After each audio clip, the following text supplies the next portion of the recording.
Oh, here we go. But before we get started, am I the only one that is getting bombarded with Amazon Prime Day ads? Like 2 to 3 emails a day, Amazon Prime Day ads? It's ridiculous.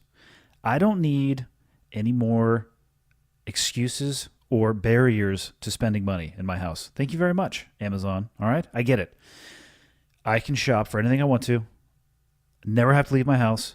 And with a family of 5, yeah, don't worry about it. The shopping cart is constantly full. If anything, I'm pulling stuff out of there to try to reduce the amount of spending. So let's take it easy with the emails, all right? I'm not having any issues with my shopping cart. But you know what? What about those people who are having a hard time keeping their cart full? Maybe it's a broken axle. Maybe it's a shaky wheel. I don't know. But I have a solution to offer to them, and you're not going to find it on Amazon. That's right. You still don't have to leave your house. What am I talking about? You guessed it. BlueChew.com. BluChew.com is the sponsor for episode 48. Now, before I talk any more about it, I have a correction and clarification I need to make. I have been referring to the product as a pill, probably more often than not. The product is not a pill. It is a chew. So if you put it into your mouth, you need to chew it up and swallow it. It's not designed to be used as a pill. Totally my fault. I'm actually glad they pointed out to me I was using the wrong language because I want to make sure it is correct. So it's a chew. What type of chew is it? What is it for? It's the first ever chewable that brings you the performance of Viagra or Cialis. Same active ingredients, so you know it's going to work. It's chewable, so they're going to work faster than that pill. I think we've covered that. And you can take them anytime, day or night. You can even take them on a full stomach. It's cheaper than Viagra and Cialis. It's a no-brainer. You don't have to leave your house. There's a reason why there's an Amazon Prime Day. There might as well be a Blue Chew Prime Day as well, right? Prime that pump. You don't need to go to the doctor's office, which would be awkward, in my opinion at least. You don't have to go into a waiting room or you have to go to a pharmacy. Blue Chew is going to ship straight to your door in discreet packaging. If you visit BlueChew.com, BlueChew.com, you will get your first shipment for free when you use the promo code HOT, H-O-T, upper or lowercase. You're going to pay about $5 in shipping. And between those two, Amazon and Blue Chew, I mean, come on. You could shop for one and highlight it with shopping on the other. Pick the order that you want to go to with that. And that's all I have to say about that for this episode. Now, as far as the people I'm talking to on this episode, I travel quite a bit for work. And the best part about that travel is the exposure to people that you have on the road. This particular trip actually brought together 2 friends. I was in Salt Lake City last week shooting the Total Archery Challenge up at the Snowbird Resort, just into the mountains from Salt Lake City. It was my first experience doing anything like that. It was eye-opening to say the least. But in the days before the event, Traeger HQ hosted I'm going to call it a culinary school, in association with an event that Dudley had going on where they got to tour the Hoyt factory, spend essentially half a day shooting at the Easton Center. Hard to describe. I posted some pictures on it on Instagram, but as far as you would want to shoot inside, climate controlled, far as you would want to shoot outside, pretty unbelievable facility. And I was there for that as well. So I got to warm up for the archery challenge. And a part of that was this culinary class that they put on at Traeger headquarters. They had 3 different people. I would consider them to be chefs. The third person was Dud, but he's a chef, and we actually talk about that on the episode. So he and Chad were there together, and what better time to grab the 2 of them and talk for a bit, which is what we did. So let's start with John Dudley. If you're a fan of the podcast, you're going to have heard me and him conducting many an episode together. He's an archer, he's a hunter, and like I said, he is a chef for sure. In my opinion, I have no idea what the requirement is to be called that, but I'm going to call him a chef. Now, on the other hand, or not on the other hand, the other side of the table from us when we were having this conversation was Chad Ward, who, again, if you're a fan of the podcast or you've listened to it, I did a standalone episode with him a few months ago when we were out in Oklahoma doing some hog hunting.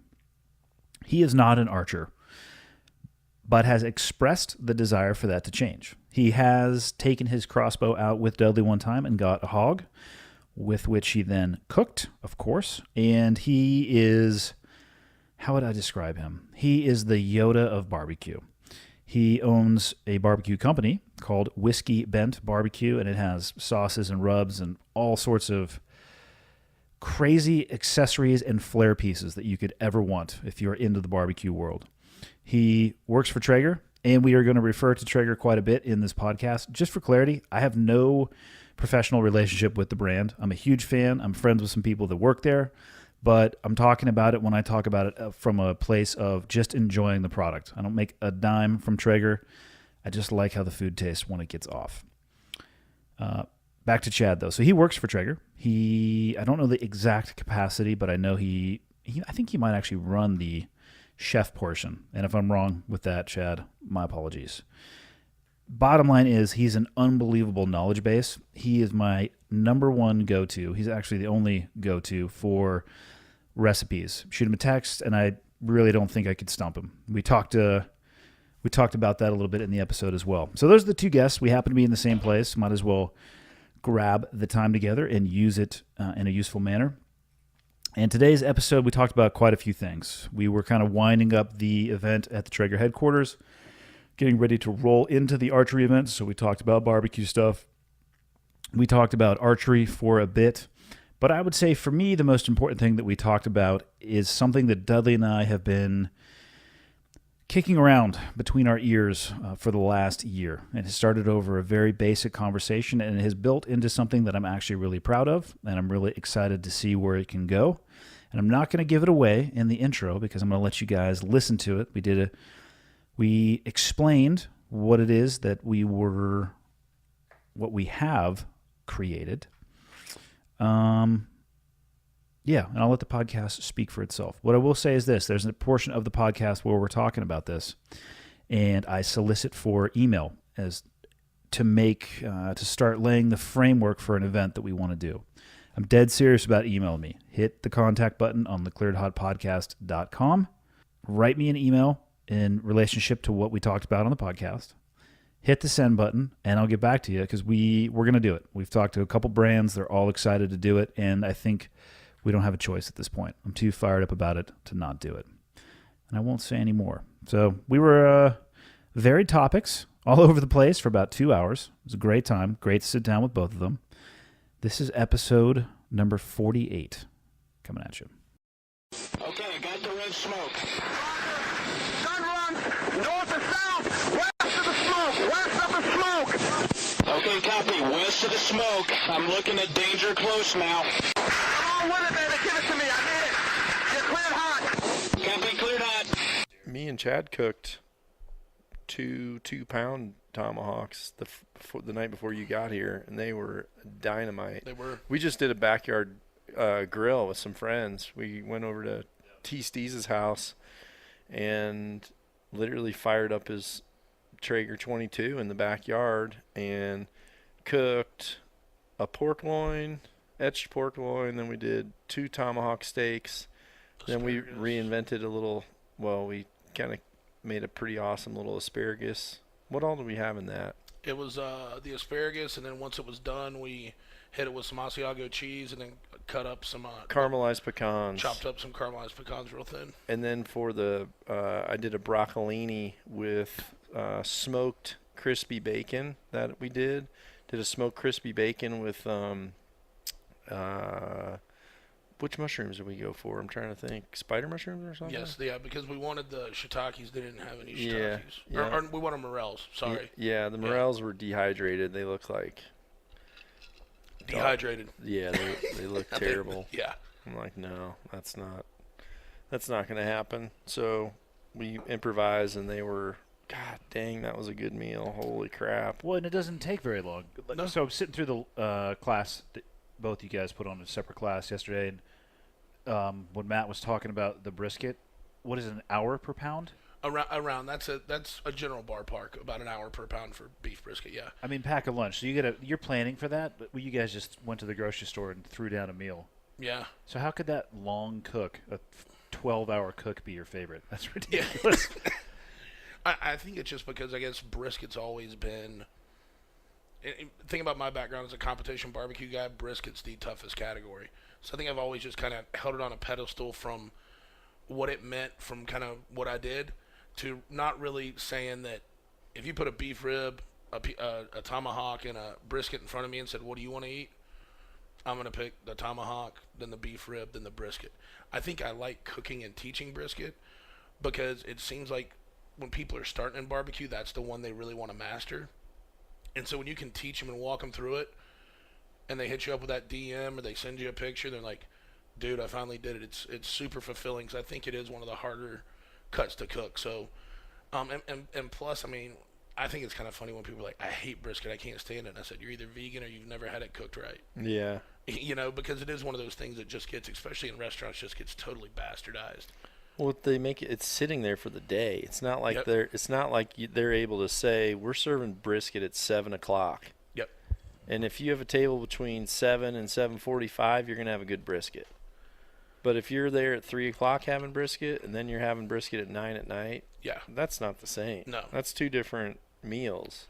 Well, and a lot of it's in how places hold it too. Oh yeah. You know, we talk about, and while all of us around the table are huge fans of Yeti, it holding meat like that makes sense. You know what I mean? Because you're kind of keeping it in that insulated environment, keeping some heat in there, but not cooking it. You're really just kind of keeping it warm and letting those juices redistribute. Well, explain what you mean by holding it, because that was something I learned from you guys, and most people probably don't know what you're talking about. Yeah, so a lot of people think when you, whatever it is, let's take for instance, it's a backstrap.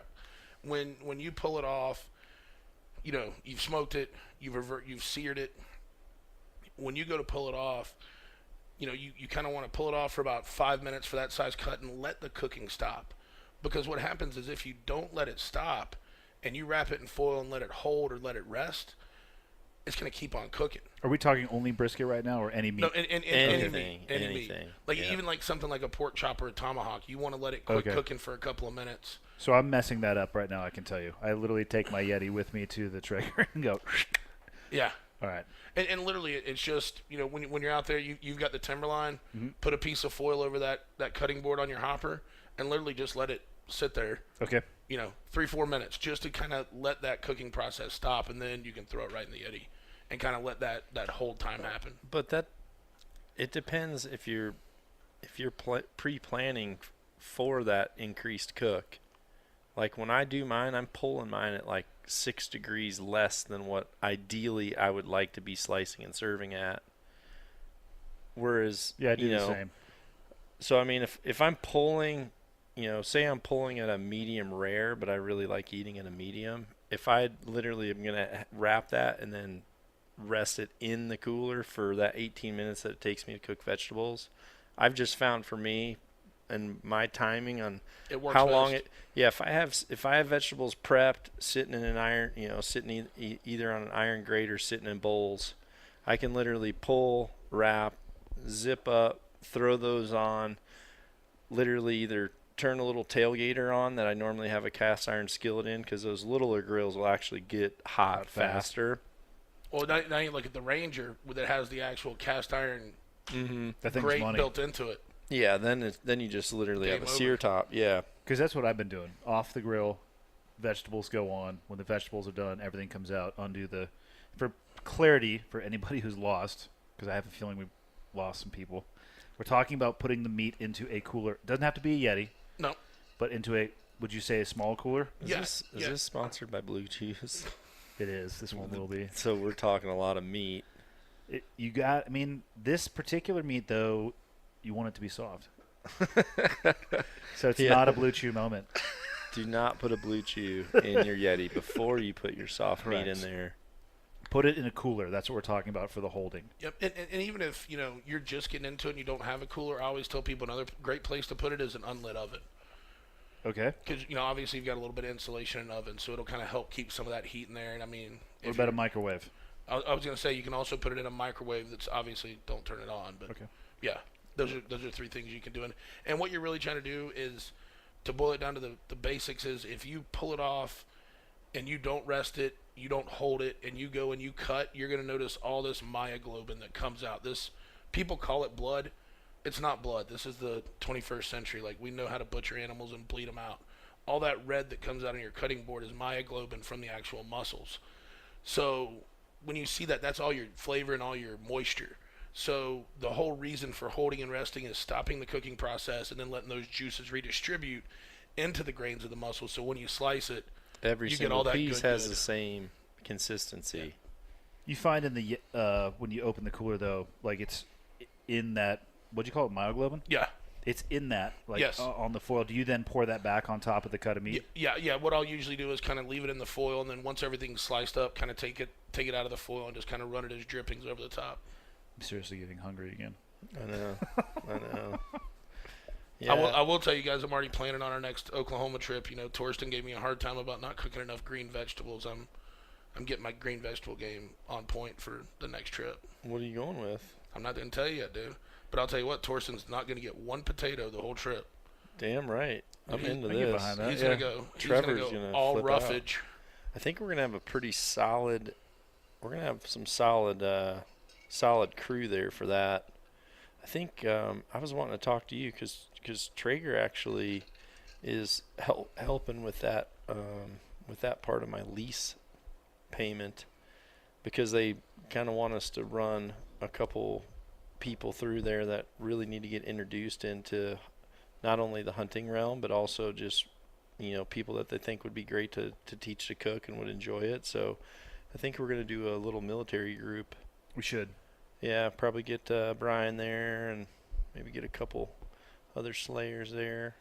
I can think of a few people that it would be good for. Yeah, I know who you're thinking. I think there's. I said Chantosh just because he keeps whining, keeps wanting to get put in the batter box. He's just fired up. I He know. literally will get in his car and drive to Texas and go hunt axis deer. I guess the guy calls him. He's like, I invited "I'm him in." here and he turned us down. Oh, he's out then. That's what I mean. I literally called him Tuesday morning and said, there's a cancellation for the class tonight. Can you be in Salt Lake in 9 hours? And he's like, let me get back to you. And he never did. Ooh. No call, no show. He's out. Yep. Okay, so who's next then? I can think of, well, who I would like to get Jocko out there, just because I still want to see him pull a bow in half. I'd like to give him a release that doesn't actually fire, and just so he just pulls it until it separates into pieces. What do you think he would do when we're crawling and he hits one of those prickly pears right to the sack? Do you think he's even going to grunt? Probably hit it in farther. That prickly pear is going to wilt. He'd just say, good. I want to see this. Okay. It's funny. I texted with him back and forth about trying to get him to hunt, and his pretty God help him if he does that. his pretty classic response is, "You'll understand why I never went to sniper school." So I think he might be. I don't want to say short on the patience side, but he might be short on the patience side. That's good. It's actually a good place for him because they're always moving, and Yeah. you're not being patient there. You're always moving, and you're always pretty much countering. Playing the wind, countering, seeing their movement, counter. Trying to keep up with Dudley. His 3 steps to everybody else's 1. Yeah. Yeah. I think that'd be a great place. I actually heard you talk. Or I think, yeah, we were either talking or you were talking. You know what else is good about it? Is how much we can shoot during the middle of the day and The practice. downtime? And then now, since we did the Traeger commercial out there, we actually have multiple grills to where Chad could run a school and we could have 4 people all with their own grills. Like doing hands-on, that would be so Hands super cool. on. Yeah. I think if that would Jocko complete the break circle. A grill. I think that would complete the circle for people, though, because the hunting is obviously awesome, but the understanding of what you can do after you can actually bring an animal back and Yes. good. I mean, Hunting's better when you start to be able to do well.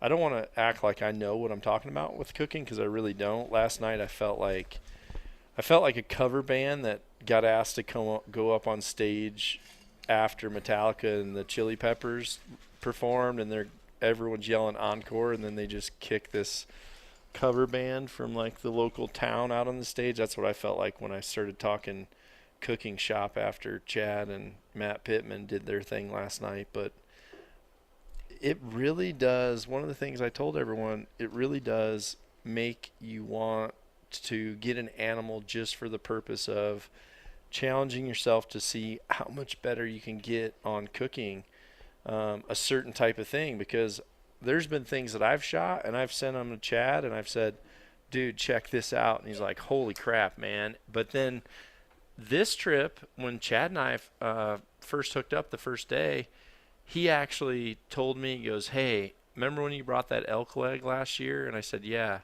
Or the elk ribs? I said, yeah. And he goes, I've got an idea for a new way to cut ribs that no one's done yet. And he goes, I've been thinking about it. And he goes, I think I can pull it off. So tell us about it. We won't tell too many people. No, I wouldn't do it. No, we won't. I wouldn't tell him, but I wouldn't either. But that's the beauty of it, is he had never really cooked wild game to the capacity that he does now.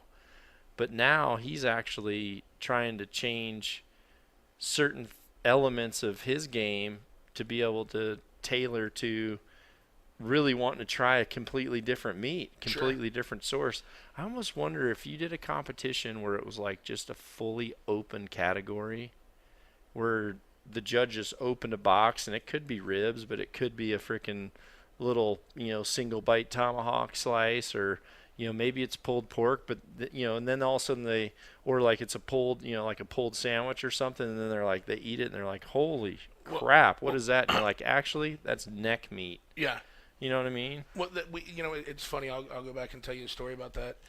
So we have that in barbecue competitions right now, and it's called Anything But. And it's an ancillary category. It doesn't go towards Grand Champion or whatever. And it's the anything but comes from, it can be anything but the four main categories: brisket, pork ribs, or chicken. So those are kind of neat, but it's interesting. I used to compete in this competition called the World Food Championships, and it was a barbecue competition day one, and if you finished in the top 10 day two, you pretty much had they would give you just very broad, like, it has to be surf and turf. Oh, yeah. Or this. And so the first year we get it, it's just open. You can pick whatever you want. Well, one thing to remember about barbecue is you have to know where that judging window is. Like, I started seeing people do scallops. And I'm like, dude, if your platter's not the first one to get evaluated, they're gonna play wall ball with that shit when it's done. Because I don't care if you, I don't care if you perfectly cook a scallop. I like a scallop that's been sitting for about 2 hours. Yeah, That's great. exactly. It's like chewing on a tennis ball. I want to try to chew it and have it bounce back and forth in my throat. Yeah, that's awesome. So I was Not to interrupt you, where do they source the meat from? Like, if it's anything but, where are these people who are competing in barbecue getting? If they have a out their ass idea, where do they go? Just grocery store? Well, yeah, grocery store, because there is a ruling that says it has to be a USDA certified protein source. So I mean, obviously you could use wild game that had ran through one of the USDA farms if you wanted to, but it's not really wild game at that point. You know what I mean? So we were ninth after day one, and so I just said, man, we got to make a really big jump if we want to win. So everybody was looking at different cuts to cook, and I saw bison tri-tip, and I'm like, dude, much more rich flavor, obviously more of a challenge to cook because you don't have nearly the fat, nearly the marbling, but hey, gonna give it a shot. And I felt confident because they say you got to write out this 50-word description and kind of go through your recipe. Literally, I lead with bison tri-tip. Much more difficult than beef tri-tip. Well, come to find out, they never read the descriptions to the judges. So I remember I ended up talking to a couple judges afterwards after their scores were done, and he's like, man, whose dish was that? Because what I did is I kind of wanted to represent Florida, plus I wanted to keep it moist knowing it was so lean. So I presented 3 stacks of, just little pieces of tri-tip on a quarter orange. So I knew that orange would bleed into the back of it and keep it moist, even if it was the 4th or 5th platter to be judged. It's like, man, I had the best beef tri-tip of my life. And they were presented on these little oranges. I was like, no, dude, you had the best bison tri-tip of your life. I was like, did they not read you the description? He's like, Nope, they sure didn't. And I'm like, golly, because what I was wanting was the style and the difficulty points Yeah. to go along with To it being cook it when perfectly it's- cooked. Yeah, when it's that lean, obviously your difficulty level goes up. One of the things going back with the brisket, what I found with brisket is there's so many different cuts of meat that even if you know how to do it right, your results can vary so much. And that's one of the things for me that's frustrating, and maybe one of the reasons why I don't necessarily favor brisket. I'll normally always do it if I'm doing a party because there's always people there that want a brisket. But I really like it when I figure out a way to cook a particular thing and then I want to duplicate it. Like, I like the consistency of being able to duplicate it. With that particular cut of meat, for me, it just seems like where it came from changes the outcome of that. Whereas with ribs, you can buy ribs from like 10 places, and sure you're going to get some that are good, and they have better marbling, but you can read it a lot better and get away with a lot more. But with that brisket, if you just get one that's poor, for the average person that isn't able to select the proper way, then it's just, at that point, it's just like average to me. Well, and I Where's think that variation come from? it comes from the grade of the meat, really. Mm-hmm. So I always tell people there's 3 grades of beef. Well, actually, there's a couple more, but there's only really 3 you want to cook. Actually, really only 2 you want to cook. So there's what they call no roll, and this is all USDA based. And no roll it's just not for human consumption. It can be used for other things, but it didn't get rolled with a grade. So that's what happens at slaughter. Okay. Yeah, exactly. The next one Chalupas. the next one is select, which I always tell people the best example of select is when you drive by Dollar General on Memorial Day or 4th of July, and they've got a big banner that says $2 bacon wrap fillets. That's select. And when you look at a piece of select meat, it's all red with no fat in it. I mean, it eats like shoe leather. So you never want to cook that. 80. It's normally one stripe through it, which is silver skin. Yeah, exactly. You could cut it out. You could cut it in half to get that one little piece of silver skin out. What 80 to 85% of the beef in this country is choice, and choice is good beef. When it comes to brisket, it's a little tough. I like to inject if I'm cooking a choice grade, and then you get to prime. Choice you can find like at Costco or Sam's, which is better than what you're going to get at your grocery store. Right. Well, and the other thing about a lot of grocery store briskets is they trim them down so hard. Like, they take a lot of the bottom fat off, and I like to leave as much of that fat cap on the bottom as possible because that's protection between my heat source and the meat that I care about to help kind of keep it protected. And then you've got prime, and prime's obviously the highest marbling in the USDA scale. A lot of people will say, well, after prime is Wagyu. No, it's not. Wagyu is a breed. Wagyu is not a grade. Explain Wagyu. Okay, so Wagyu is you take the best of our domestic cows we had here in the U.S., and you take Kobe genetics from Japan, and you put them together.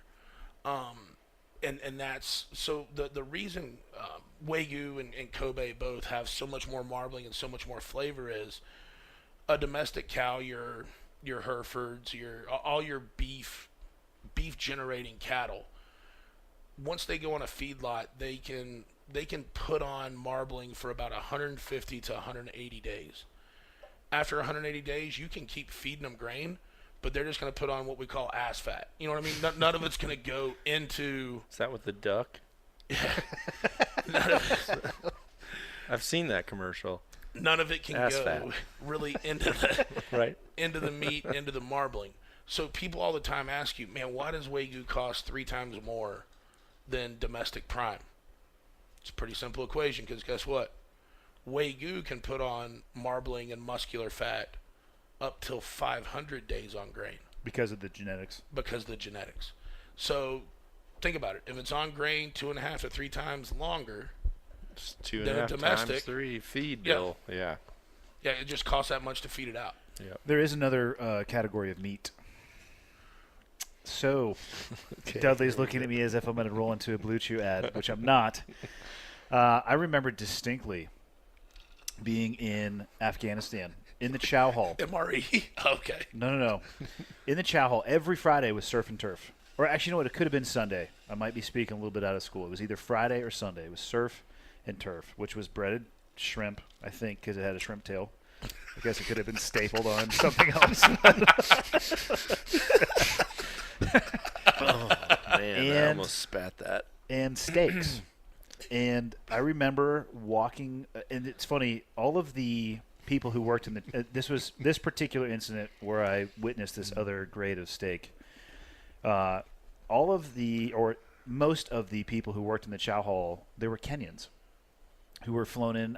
I think it was a Halliburton contract, one of the major multi-billion-dollar contracts. They would clean out the porta potties, awesome job, and they would cook. Shitty steaks. Hopefully, they'd wash their hands in between. I don't know if it was the same crew. Regardless, I remember, it was like, cool, we're going to go stuff ourselves with surf and turf. And I remember walking back, and there was boxes stacked up by the dumpster. And I'm almost positive that it said grade F steak. Now, that part I haven't been able to confirm because I've literally looked for it on Google. But what I know for a fact it said on the box was for prison and military use only. And that is the last time I had surf and turf overseas. So there's a category under no roll. Yeah. And it is prison and military. Surf and turf. Oh, wow. Oh, Literally, man. I saw that. Never again would I touch it. It ruined me. Oh, man. It has to be really low marbling and at least 18 months freezer burn. I think they broiled. It was gray. Oh, man. Yeah, it was gray. But it, come on. What? Yeah. Probably gonna get your head blown off the next day anyway, so you might as well have surf and turf. If the steak was that bad, I would love to be able to really kind of see what that shrimp looked like before the breading went on. Well, it was really flat. The shrimp was super flat. You could have put it in an envelope, which is why I said it might have just been a tail stapled on some tilapia. But I wonder if it was something like a formed surimi with just kind of this fake tail on it. I wonder if it was something like that. That could have been. If it was a hypothesis, if it was less expensive for them to source that than shrimp, that's what it was. I can't confirm it, but I know enough about how those systems work that yes, it's based off of volume and cost per unit. There we go. Hilarious. So yeah, never forget the grade F. It's out there, people. I'm gonna have to ask. I know a few people in the beef industry. I'm gonna have to see if we can get some clarification on exactly what that is. Yeah. Like I said, I can't find pictures of the grade F, but I know for a fact the other writing was on the box. Love it. Yeah, I didn't. But That is hilarious. what is your least favorite thing to cook on the grill? Like, if there was one thing you had, you're like, God damn it, what would it be? Tofu. Ooh. Obviously. Damn. Yeah. Other than that, why? Hold on. Why would you cook tofu on the grill anyway? No, people it's a thing. Like for people that don't Smoke eat it. meat, Yeah.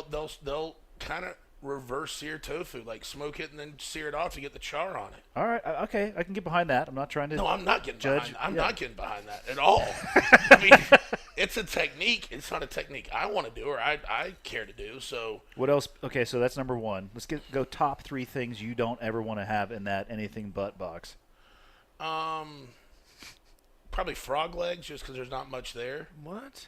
Yeah, there's not. I've much never to had it. them. Disappointed in that. But damn it. there's not much to them, man. I mean, and then I remember I grew up in the Mississippi Delta, man. Did Yeah. you eat frog legs? If you couldn't catch a catfish, then you were gigging that night. That's all there was to it. You were You were either pulling a water moccasin off your arm or you were gigging frogs. That's like if you grew up. What is in gigging your- frogs? Well, they're not allowed to gig anymore. You're not allowed to pierce the skin. Really? But What is it no. though? What So is you gigging? got to Pretty much, it almost looks like your trident, but it mounts on like a broom handle, and you literally go out. You get in these water moccasin infested creeks that are pretty much like little channels that are on the outsides of the cotton fields, and you would just either wade through them with a flashlight, and when you see 2 eyeballs, it's either a water moccasin or a frog. So either way you attack. Take a chance. Yeah, and you gig it. And then By gig, you mean yep, jab it? Yep. Okay. And I mean, we would catch dozens and dozens and dozens of bullfrogs, and I mean like real bullfrogs with legs like that, and they were good. I mean, there was more meat than what's on a chicken drummy. Well, not Like a wing, big chicken. like a wing drum. Yeah, more Yeah. like a wing drummy. Yeah, but it's I'm not, completely out It's on not that. the tastiest thing ever. And my third would be, and I've I cooked. don't know. I disagree with that too. Dude, were we gonna have a chicken and frog leg cook-off? Yes. All right, let's do it. Well, Done. here's the deal, though. You need a 3-person panel blind taste test. Don't Yes. tell them what it is. Well, it's different. The consistency's different. I would say a frog leg is a mix between. Shit and chicken.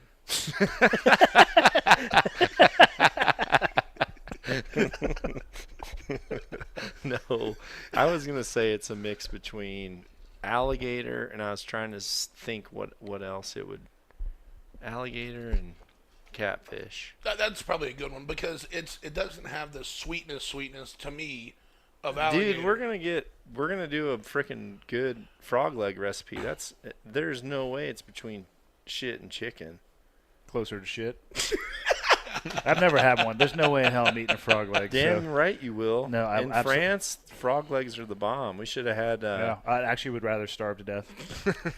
He'd rather go great F steak. I'm gonna go full hunter on that one and just disappear my calves. Let my body consume my calves. Just clam up and puke yellow. My third one would be rattlesnake. I've cooked it 3 or 4 times. The problem with it is there's so many small bones in it that you can't. But I will tell you, I've cooked python fillets and they're very good. Really? Mm-hmm. I would not eat. Well, I wouldn't you eat would. any of the 4 things you just listed. I literally would rather starve than eat those. What? I don't know. I don't eat funky stuff, but I would damn sure eat a frog leg, a rattlesnake, a python. I'm not exploratory or explorative in my food at all. Or tofu. Would you go with the tofu No, too? you can take that and freaking play ping pong with it or whatever you said. Did I tell you the flatbed story or flatbread story from Afghanistan? Let's hear this. Well, there's probably both of I think we got there in a flatbed. But yeah, I this was gonna particular say, story is I'm about. sure. Yeah, I'm sure you were on a flatbed, but let's hear the flatbed. So I actually enjoyed the taste of the flatbread in Afghanistan because they have. I don't know how you would describe it. It's an outdoor. They put wood into it. Like I want to say kiln because that's what it Yeah, looks like. it's, But it's I, a tandoori. Yeah. maybe I'd have to look up what that looks so like. it's a kiln, and they're building a fire in it, and they kind of throw it onto the side. Yes. And it's a tandoori. Okay. Yeah. So and We had one outside our thing in France. We had a Francais? mini one. Remember Yeah. that mini one? no, we drank a lot in France.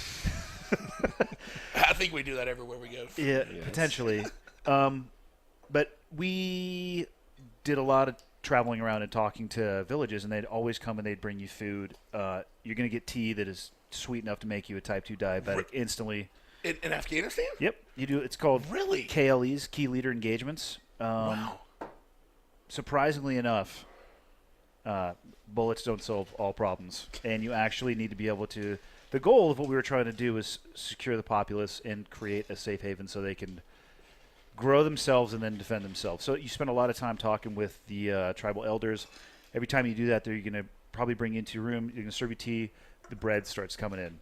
The bread is delicious. I thought it was delicious. And one day, I happened to see how they were making it. And it was what I saw was the kiln, and right behind the kiln, it was like directly behind it, so I couldn't see it because it was blocking my line of sight, was this guy that was just going really short race car tracks, like back and forth, back and forth, back and forth.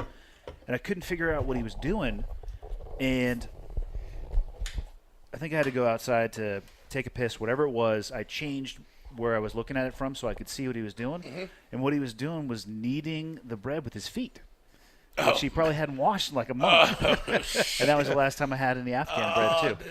Dude. So I'm out on anything that is exploratory when it comes to because most of their feet looks like Frodo from, Frodo Baggins.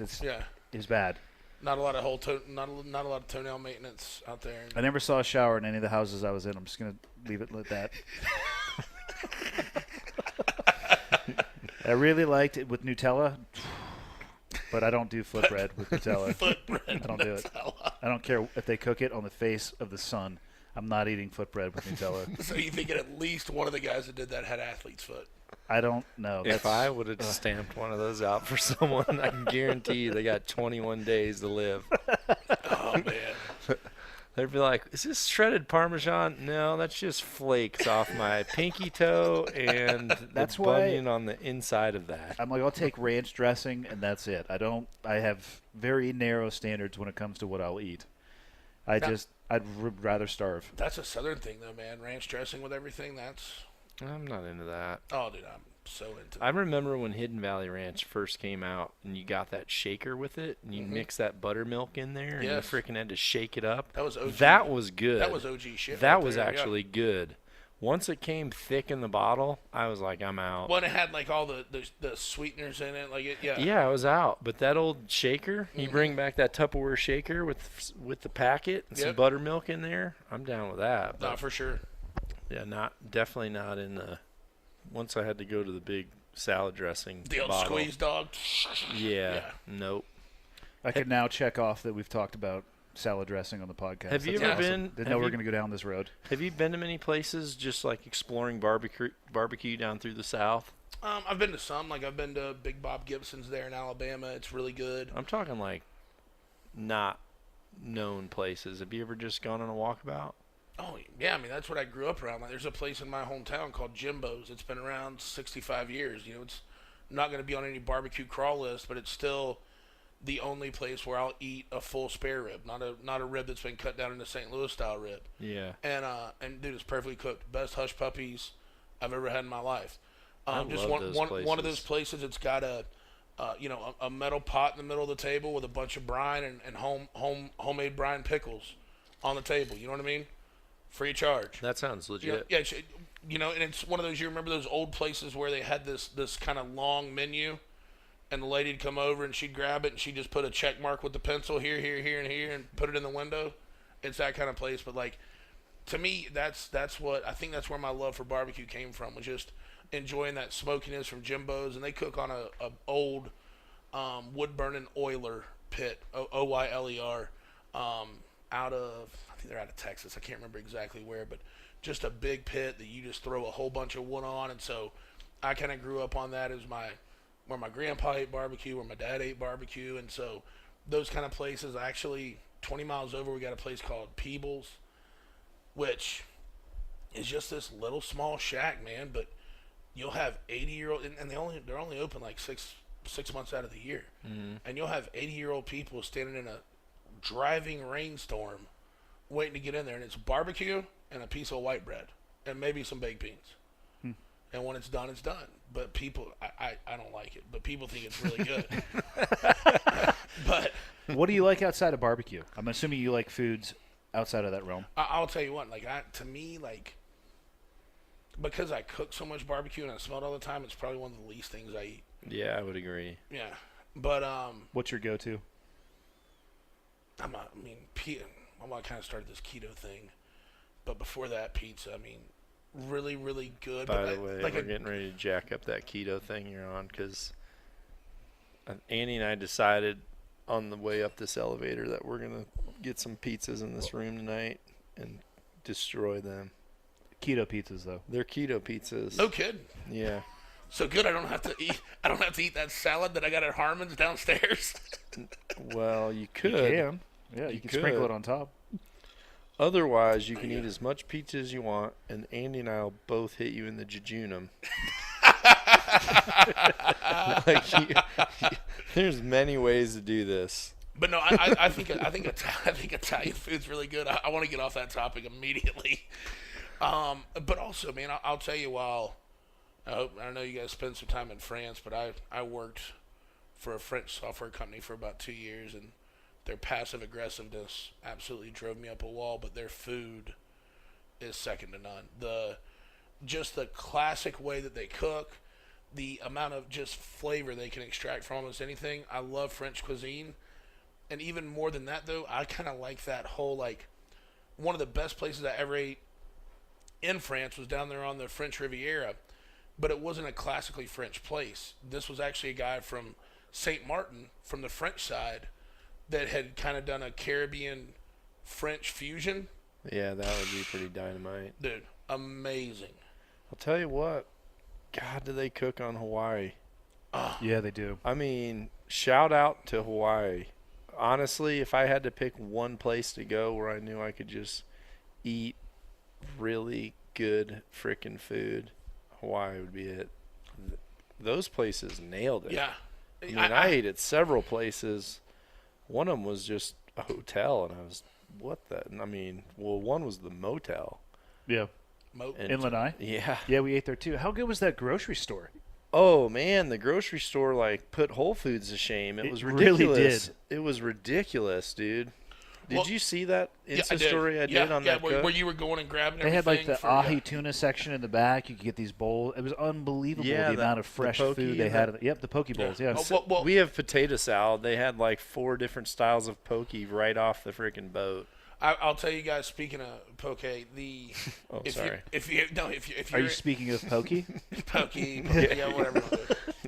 Okay.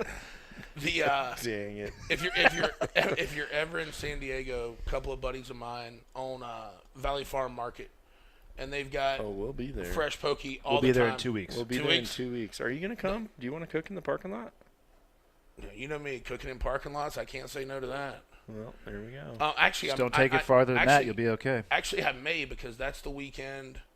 Yeah, that weekend's open, and then I'm in Boise with ZZ Top on the first, and then not Bozeman, sorry, Boise. You on said the, Boise. Okay, sorry, on the first with ZZ Top, and then Bozeman teaching classes on the third and fourth. So that could actually be a nice little West Coast run. Has there ever been You know what I a wanna Michelin star awarded for a barbecue chef? Ooh. I don't. Because I get deep, I nerd out on the. I love the cooking documentaries on Netflix. Yeah.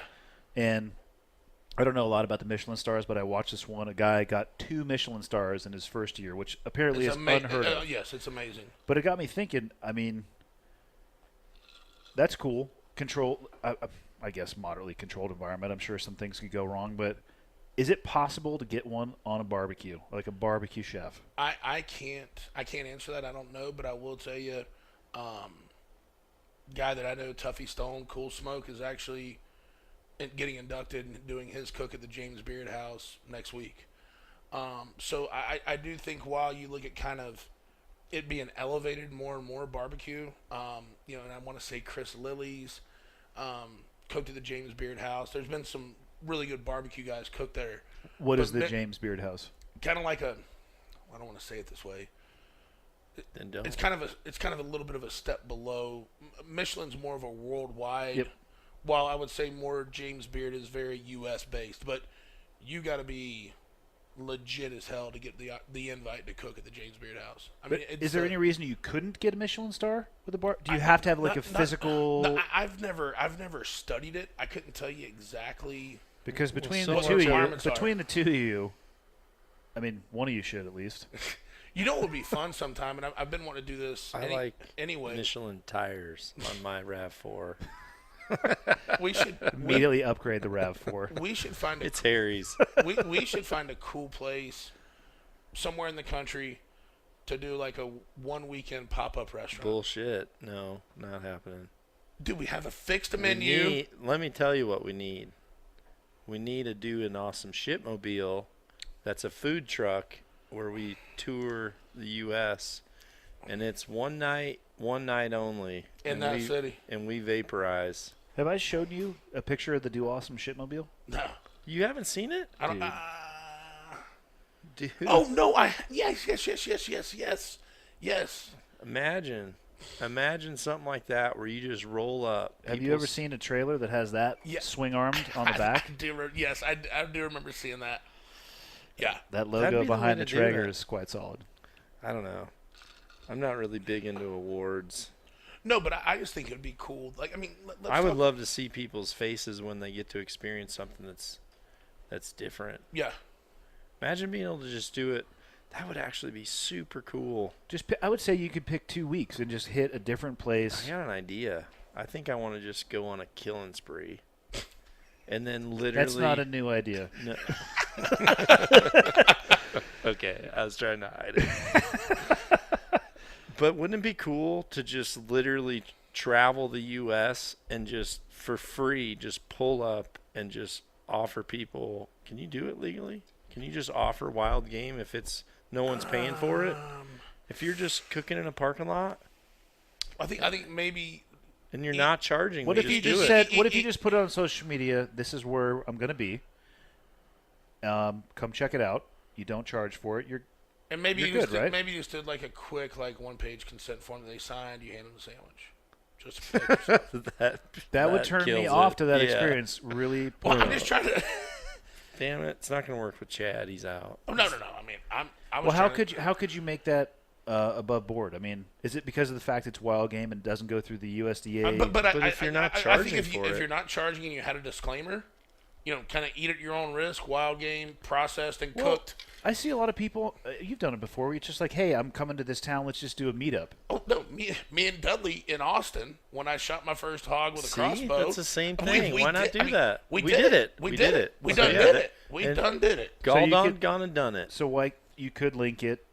10.5 hours from the time it was dropped to the time we were serving people that night. We did that in Oklahoma too. That was awesome. Yeah, but what was cool about what's the, it's not Austin Archery. What's the No, Archer Country. Archery Country?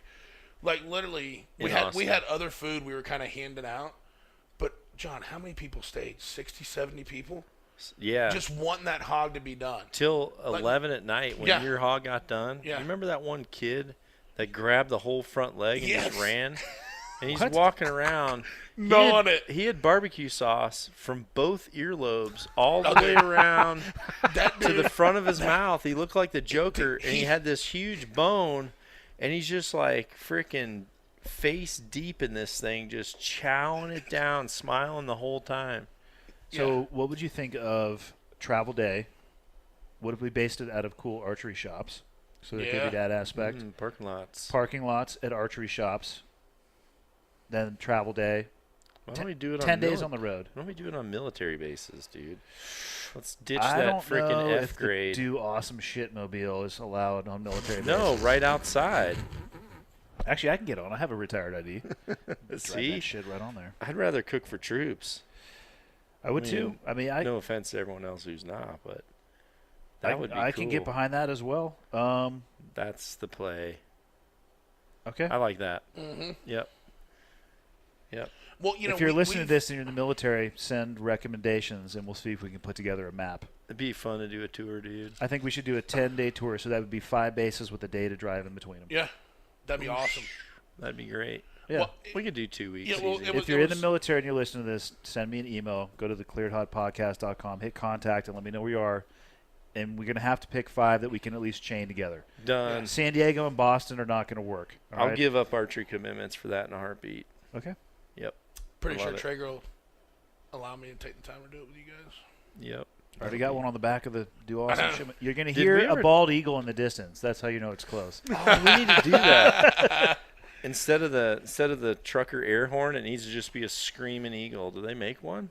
An air eagle horn? Again, if you're listening to this and you make air eagle horns, We need hit one. me up via email.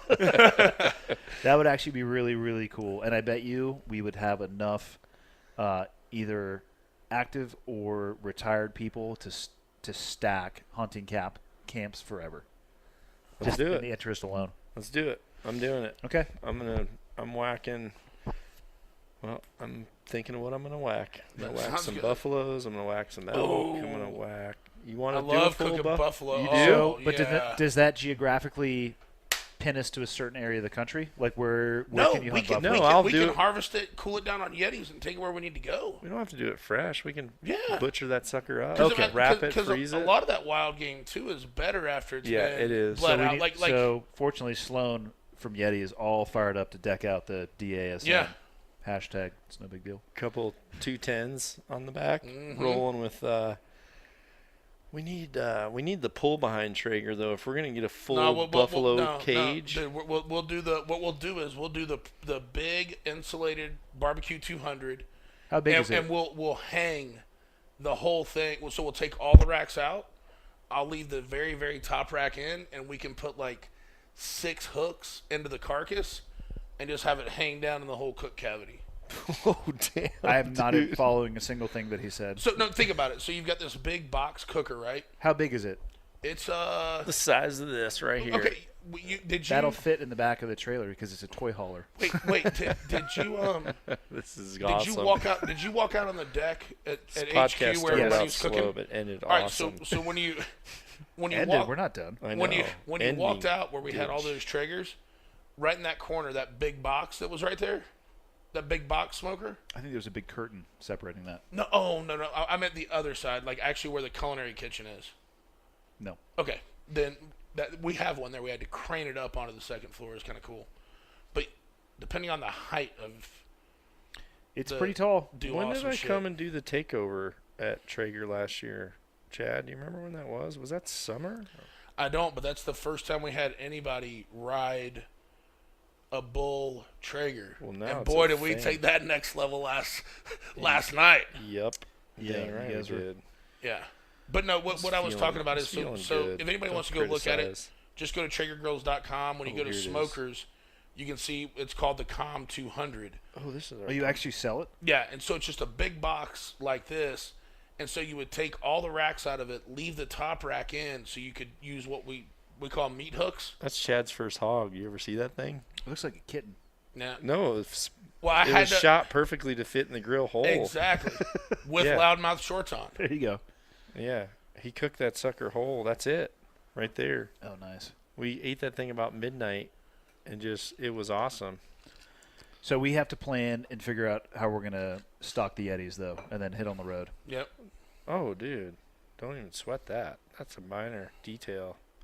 The major detail is Locations. how much meat do you really want? Well, That's- you know, it's funny when you guys were bringing up military bases. I was just out in San Diego, and really like huge supporter of the brand at Traeger. Girl by the name of Elise. Her husband's been in the military 21 years or so, and he works on all the choppers there in San Diego. And I went in a day early for one of our events, and he's like, dude, come on in, man. I'll show you all the helis, and we can walk through them. And it was a super cool experience. So Marine Corps guy or a Navy guy? Navy guy. So you were on North Island? Yeah, North Island. Yep. And so as we're walking out, I see these just broke down ass propane grills, and he's like, man. I was like, what do you do with those? He's like, well, we try to barbecue for the unit, once a week. And I'm like, F grade.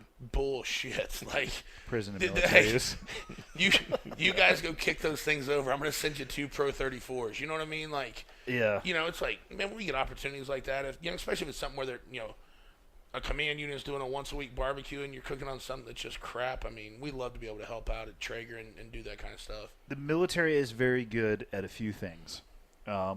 In the full spectrum of Yep. the military life, because you see that at those are like huge maintenance hangars.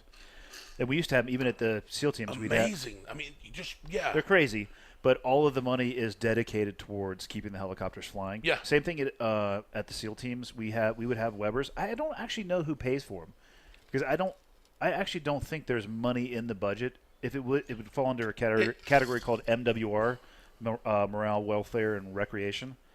To me, he made it sound like they had all came together 3 years ago and all put That They would might have make passed more the sense. hat. yeah, Yeah, they might past the hat, yeah. This is that grill. So this is a time lapse I did of how much bacon you can put in that grill he's talking about. Oh my God! Watch this. And there's Was that bacon six- or jerky they were putting in there? 6 wraps. That was the bacon. Oh yeah. I would say 4 foot by 6 foot and 4 racks of that. So, So we're- hundreds of pieces of bacon. So think about that. We pull all those racks out of there And we and, literally and hang put an hooks from the enti- top, and we hang the entire buffalo carcass. the down. entire buffalo rib cage, the whole thing in there to where people could literally come out with one rib that was 3.5 foot long. Where do you hunt buffalo though? Where do we get attacked? Oh, to that? we're going home on the range. We're going to South Dakota. SD. Yep, I've got a reservation there. I have hashtag pictures from there all the time, even though I've never been. People believe me. I know. I I'll love tell you your what. Florida picture when people are like, "What? I'm not sure that's Florida." If y'all need anybody to come cook in South Dakota, I would love to Okay. because that's one of 3 states I haven't cooked in the United States. Do you want to cook there in September? Into September? I think we can make that happen. Is that when you're going to be out there? Yeah. Yeah, I think it's open. Yep. Yep. We got to do it. I'd Okay. say 10 days. 5 bases, 10 days. When should we do it? Next spring? Honestly, I think it's going to depend on people reaching out and suggesting places, and I think we should hit all 4 branches. Yep. So Absolutely. to do that, to hit a Navy one, we're going to have to probably start coastal. Okay. And then Marine Corps base will probably be coastal as well. Air Force and Army, we can hit a little bit more inland. I mean, honestly, we could hit all 4 in California, but We could just do it coast to coast. What's the big deal? Why not do it? I've never done it. I've done that drive many times. We It's need to awesome. end up on Fort Bragg just because that's where I was born. Okay, done. Done? Yeah. Okay. We need to end up on We're going Bragg. to start in Coronado, though, because that's where I started my journey. So Coronado to Fort Bragg. Dude, Dude, that's dude, that that's is a great dynamite. story. You know where we're going to barbecue? On the goddamn Bud's O course. And I'm going to go find and dig out a blue T-shirt and just haze the shit out of people. I need a megaphone, pair of polished jungle boots, green shorts, blue shirts on. That would be killer. San Diego to Fort Bragg. We could hit Colorado Springs. That's where the Air Force Academy is. That's en route. Ooh, awesome. Yeah, I've got some good friends there. I'm trying to think of other stuff that's on. Camp Pendleton is just north of San Diego. Obviously, that's a massive Marine Corps base. And that's well, depending on traffic, could be a couple hours. We should but let Brian pick the Marine base. okay. Well, no, he's out. He didn't get back. Oh, to yeah, you. that's right. So as far as He I'm could've. concerned, he's from the Air Force. Man, did you get screwed? I better make sure he didn't reply. Yeah, If double this check was that. live, he'd be Oh, yeah. Okay, so but I think Colorado Springs would be an awesome one. What else could we hit along the way? Start in Coronado. See, right here. Yep. I told him, dude, I have a VIP slot in my Traeger school. It's free to you, obviously. Oh, shit, that would be amazing. Let me dig and get back to you. Meanwhile, he just sends me a bear pic and never gets back to me. Yeah. Okay. He's gonna have to earn his way back into the circle. It's possible he could have input. What? Well, so if we hit Colorado Springs though, east of that, I don't know of any bases really between that and Fort Bragg. Although I never traveled any other than coastal because of being in the Navy. But if we hit San Diego, we can hit Navy, Marine, travel east, Air Force, and then we just haul ass through Bragg, and that's Army. That's all 4 right there. Yeah, that'd be the ticket. Yep. And honestly, we got to add Coast Guard too. Okay. But Alaska? Sure, that's right on the way between Colorado Springs and Fort Bragg. That's as the crow flies, right on the back.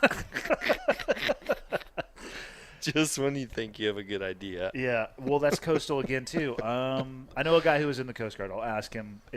But it's Oh, no, we got to go to Florida. My man Ryan Bronco. is he a Coast Guard? Yeah, I believe so.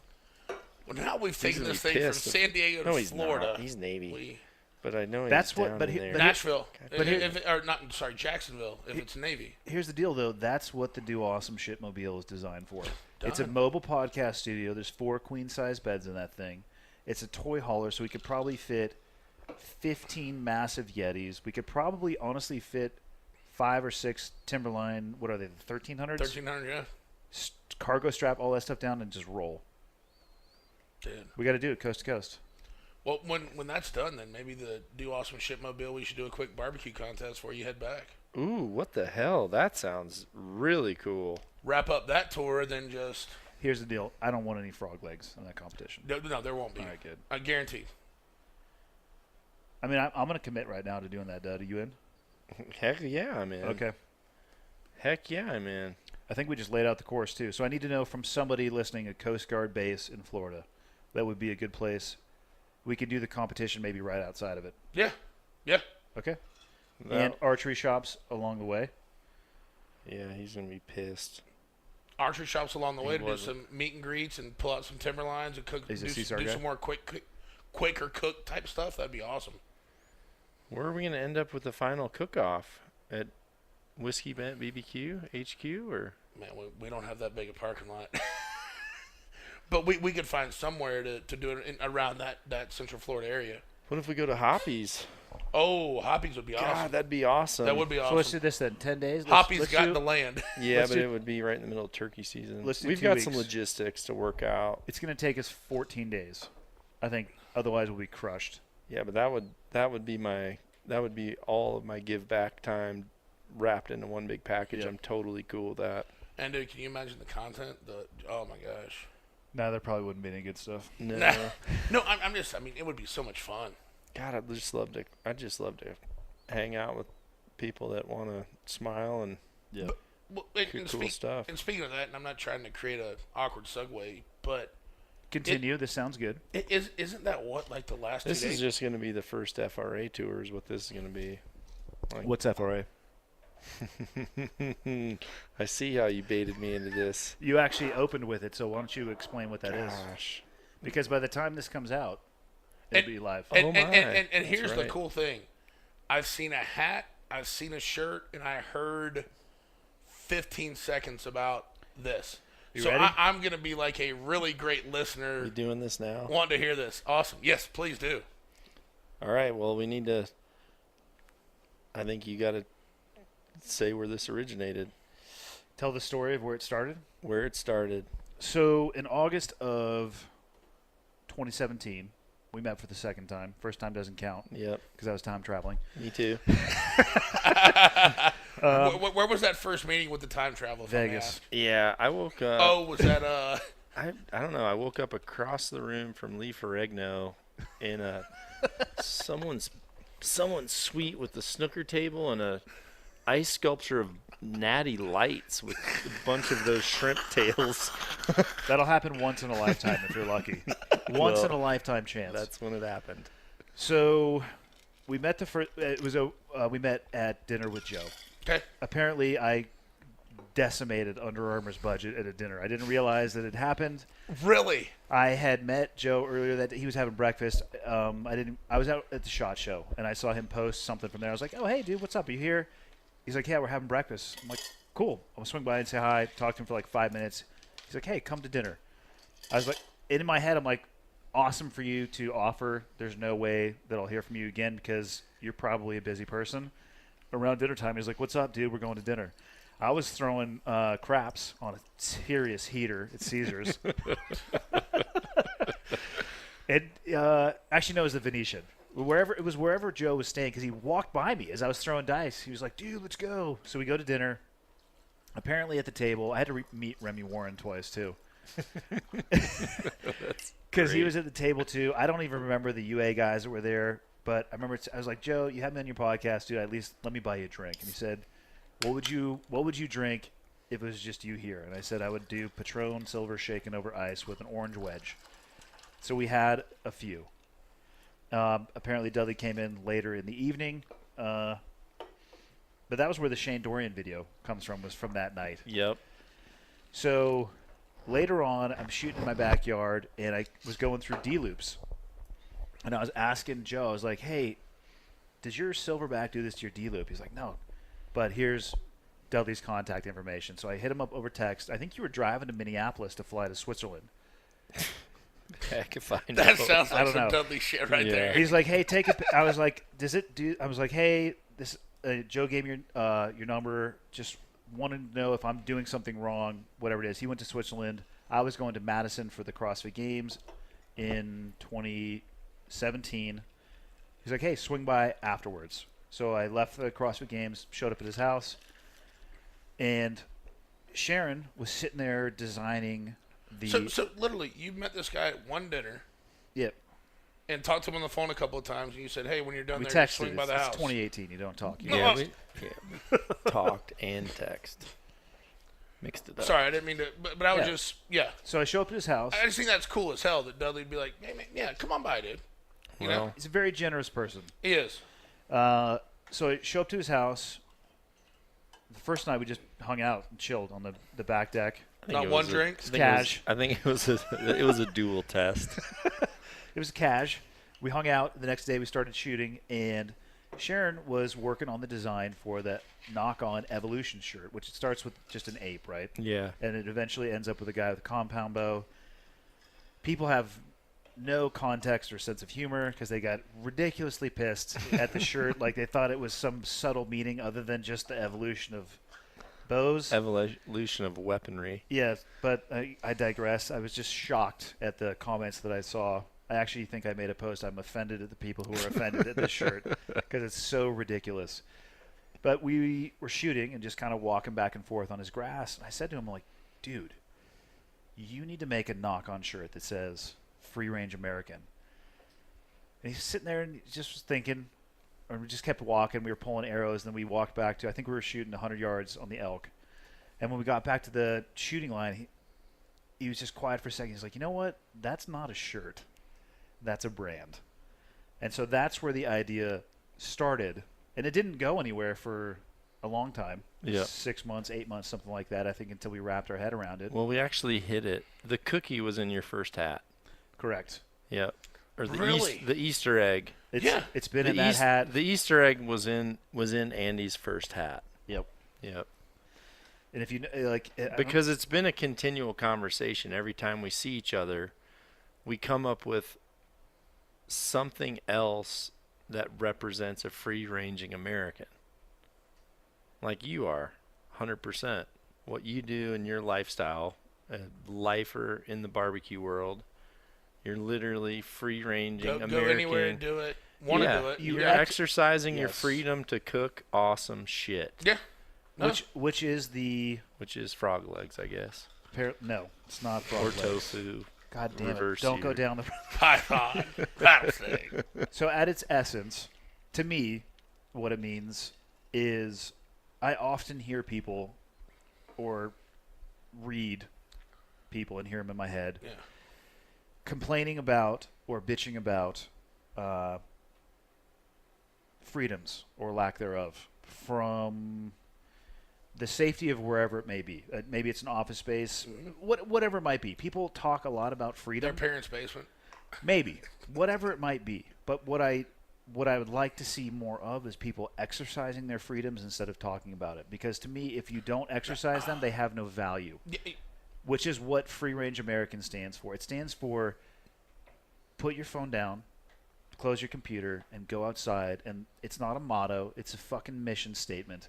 Go Yep. do awesome shit. you just And that's That our is- mission statement. That's the mission statement. That is our Go mission statement. do awesome shit. And I like it because you do professional barbecue.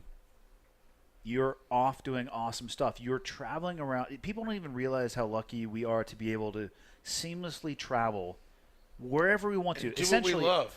wherever we want to, essentially North America. So you're a barbecue guy. Awesome.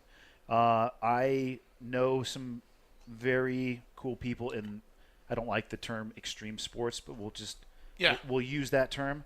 Maybe it's a motorcycle person. Maybe it's a rock climber. Maybe it's a parachute guy. Maybe it's a base jumper. Maybe it's a big wave surfer. Maybe it's a paddleboarder. They're all free ranging because they're making decisions for themselves. They're setting boundaries for themselves, and they're exercising the freedoms that I think most people take for granted. They're out doing awesome shit. And that's Free Range America. Dude, it's so cool. Yep. And by the time people hear this podcast, it'll be live. It will We've be. been talking about it for a year. And I think we finally wrapped our head around the concept. And it's going to be based around, I don't think you'll ever see a picture of Dudley or I. It'll be based around the people. Well, We represent. Yeah. We're free ranging Americans, but the brand is the Celebrating the community. people that truly It's do the it. community. Yep. There's no I want there's it no built around boundary to other it. people. There's no boundary to it. Yeah. And of course, Dude, that farmer, that farmer that's been tending his land for 50 years. oh hell yeah. You know what I mean? That's about as pure as it gets. The guy Yeah, walking exactly. the Appalachian Trail with a backpack on. The whatever. I mean, and I don't mean to put like working in an office as like a pejorative. Right. That could be a means to an ends too. But don't sit there and talk about how free you are if your only existence is from your house to your office. Go outside and live and experience the things that we have. The only unique thing I will say that I think comes from my military career is that I've seen some places where freedom is very absent, and it gives me appreciation for what we have. As have I. Yeah. I mean, If you get outside and you go through 3 passports. Yeah, you've hunted in some places where, yeah. Where Well, I traveled the world as Yeah. a shooter. I mean, Yeah. when I I'm- traveled the teams, I'm through 3 passports outside of the military. mine too. I've been to. Really? Yeah, I'm on my third. I've been My to second. Kenya. I thought I had done something. I went to Kenya and watched people where their sole existence is to get water for the day. I watched a woman walk to a clinic I didn't watch her give birth, and she put her baby in a wheelbarrow and then walked home later that day. Shit's different Yeah, outside. yeah. And there's people who are thinking about survival, and then there's people who are pitching tents at the Apple store 7 days before the new iPhone, complaining about oppression and the lack of freedom. And I understand that, but here's the deal. That's so relative. I understand it to a degree because the lens you view the world through is going to be colored through what you have seen in your life. And if you haven't been to a place where freedom is literally non-existent, the freedoms that you have, I can understand how people can lose sight of it. I don't want them to, and I don't appreciate the fact that they do, but I get how it happens. So I think, hopefully, this lights a spark under people's ass, and they go and try to find some deeper appreciation for what we have. So where do you guys think you're going with it? I mean, obviously, it's I have no idea. It's going to be so. Listen, it's going to be social. honestly, it's going to be apparel. But I mean, are we looking at like free range? Obviously, American where we're going with experiences? it, the first mission. Where we try to connect. He just nailed all- it. Yes, What? there will be free-range American experiences. Yeah. But I mean, you think about like being able to connect all those different walks of life. You know what I mean? But Or all how with about that same spirit. how about a pin in the ground where there is that person who's in the office and they're like, okay, I like what you guys are saying, but I don't know where to start. Hey, Okay, cool. You know, hey, come out and do a meetup. I think that's. And I don't know here- what it'll look like. Right. We have, like I said, we've been talking about this for almost a year, and at this point, we have a website, which is freerangeamerican.us. And we have some good friends America. that we're going to have to rely on helping this go. Yeah. Because in the end, you and I are both busy doing what we're doing. Yep. But I want to be part of this because that's what I feel like I am. But I don't want to say it's mine. And I told Andy from the get-go, I said the only way that I would entertain this is if every bit of the creation and origin of this brand is based on what every free-ranging American does to create it. Yep. So our Instagram page is nothing except taken by us. It's going to be UGC. It's Every- going to be user-generated Yeah, content. every single, like our web banners, our galleries, they're all going to be based on people that actually get our first hats and shirts and send us pictures where we're like, holy shit, I didn't even know this existed. Yep. This guy's freaking, rock climbing here. What? It's free-ranging. Yeah. There's people I meet every day where I'm like, is that a thing? It's really And I'm that guy too. Honestly, with archery, with what I've done with archery, I get weird when people say, "What do you do?" Because I'm like, okay, here we go. This guy. I've heard you yeah. call yourself a professional outdoorsman. Well, that was just because I don't like being categorized as just a hunter because I Yeah. feel like there's way more Yeah, to that. I agree. I mean, I like hunting. I love hunting, but I love being challenged by the outdoors. That's what I love. Yeah. It's not the Dude, hunting is an aspect of Let's go my back lifestyle. to what you guys did in France. Yep. While you were hunting, you were truly being outdoorsmen. Yep. Those were not insignificant hikes you guys were making. I mean, some The of us more than others. stalks, Hunters was not an outdoorsman. He was outdoors. But I mean, I totally get where you're coming from.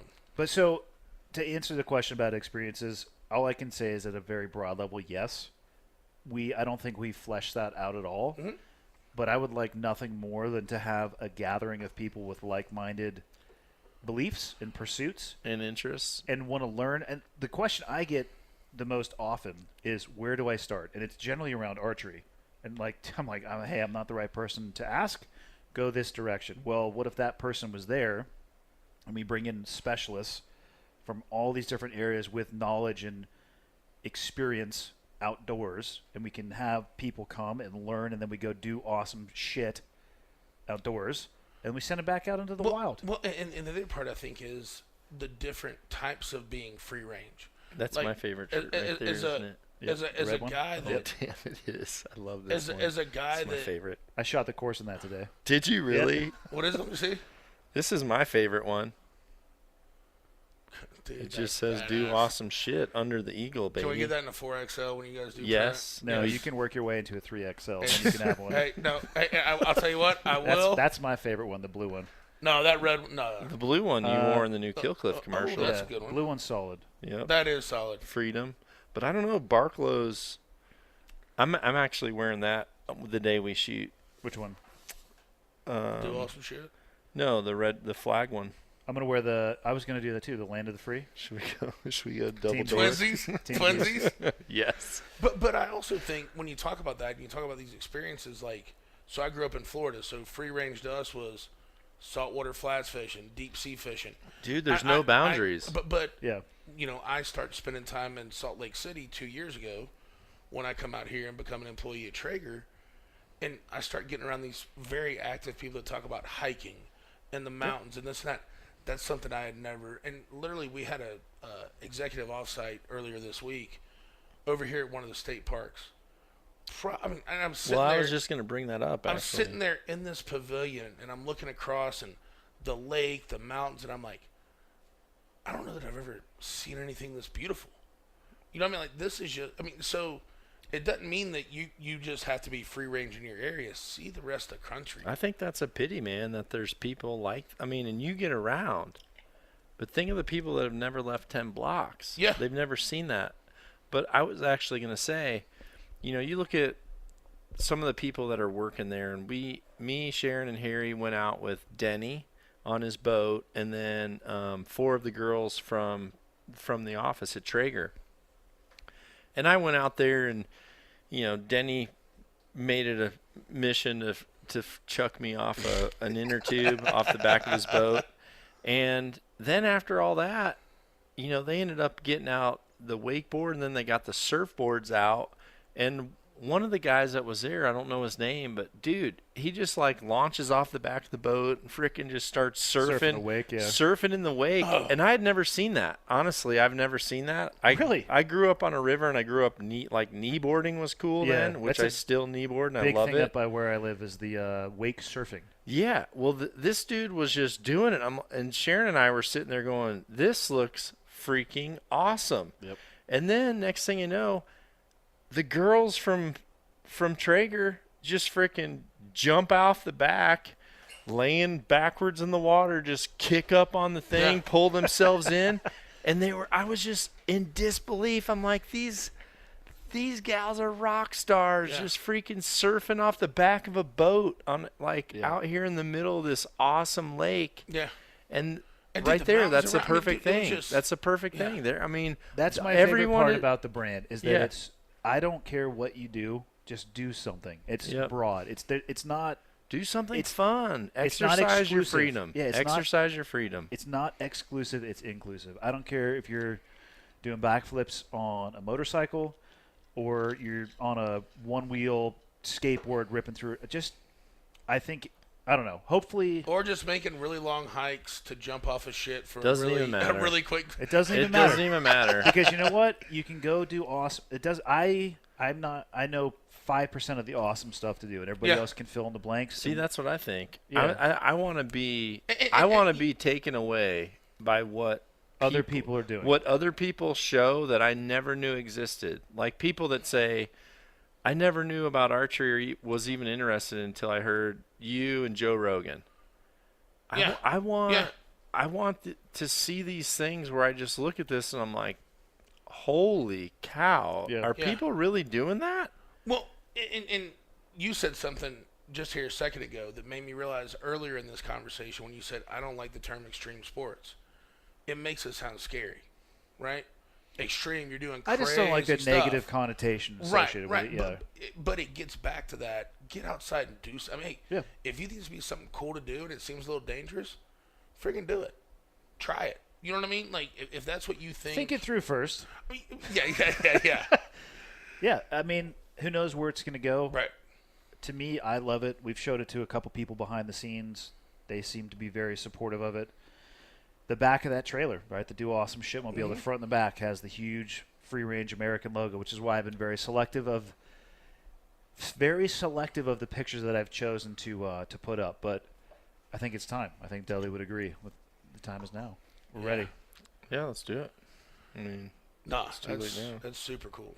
No, that's awesome. What else you want to add? uh, Hunting season's around the corner. What should people be doing right now?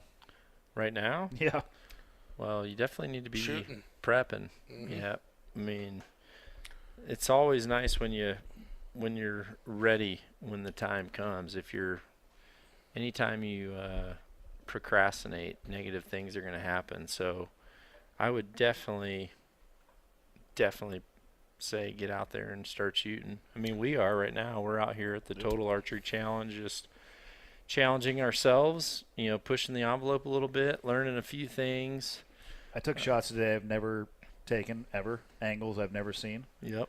It was quite interesting. I saw a variety of archery techniques. Some of them you might have had critiques for, some of them you may not. Yeah. So what you're saying, Andy, is you enjoy getting to shoot it without John over your shoulder. I would shoot the same if he was there. Yeah. I mean, I think I set realistic expectations for myself as to where I'm at. Mhm. I mean, I'm a year into this, Yeah. and I take it as I'm a year into it. So I'm like, I'll listen to whoever, bounce it off a good sounding board, and yeah, just do me. Well, I'm going to tell you what, and I told John this the other day. I said I think 2019 is the year that I want to take up archery. You already Because- shot a pig. Well, With a yeah, bow. with a crossbow. shot a crossbow. With a crossbow. That's archery, But, right? Yeah, but Does it not count as archery? to me, Sore subject, I can No. tell. and kind of the way John and I talked about it was like barbecue used to be my hobby. It's not anymore. That's my. Now it's his I job. still love it, but it's also my job on a couple different levels. So when you say take up archery, are you talking just shooting, or you want to hunt? I mean, dude, hanging out with He's you guys already and- got the addict because he. So what do you want to He's- hunt? I would Obviously like to kind of pigs. start. I would really like to start being able. I would start more with like the hogs and those type of things, and kind of work. But I mean, goals. Obviously, an elk. I mean, that's the. Yeah. To me, that would be the creme de la creme. But You're gonna have to work for that, my man. I know, and I'm willing to. But that you know could what be I mean? good. But, Yeah, that's what I'm saying. That's a good goal. yeah. That's amazing. But- like but- that's your long term. Right, I'll exactly. just tell you. But yeah, exactly. But work your way there. You know what I mean? But I think it'd be great. And literally, there's an archery spot about a mile and a half from my house. And actually, when I come to Salt Lake, there's one right across the street. yeah, Like, right. Yeah, you could go I just back think and forth. I just think it'd be one of those great things to where you have these such long days that are just barbecue focused.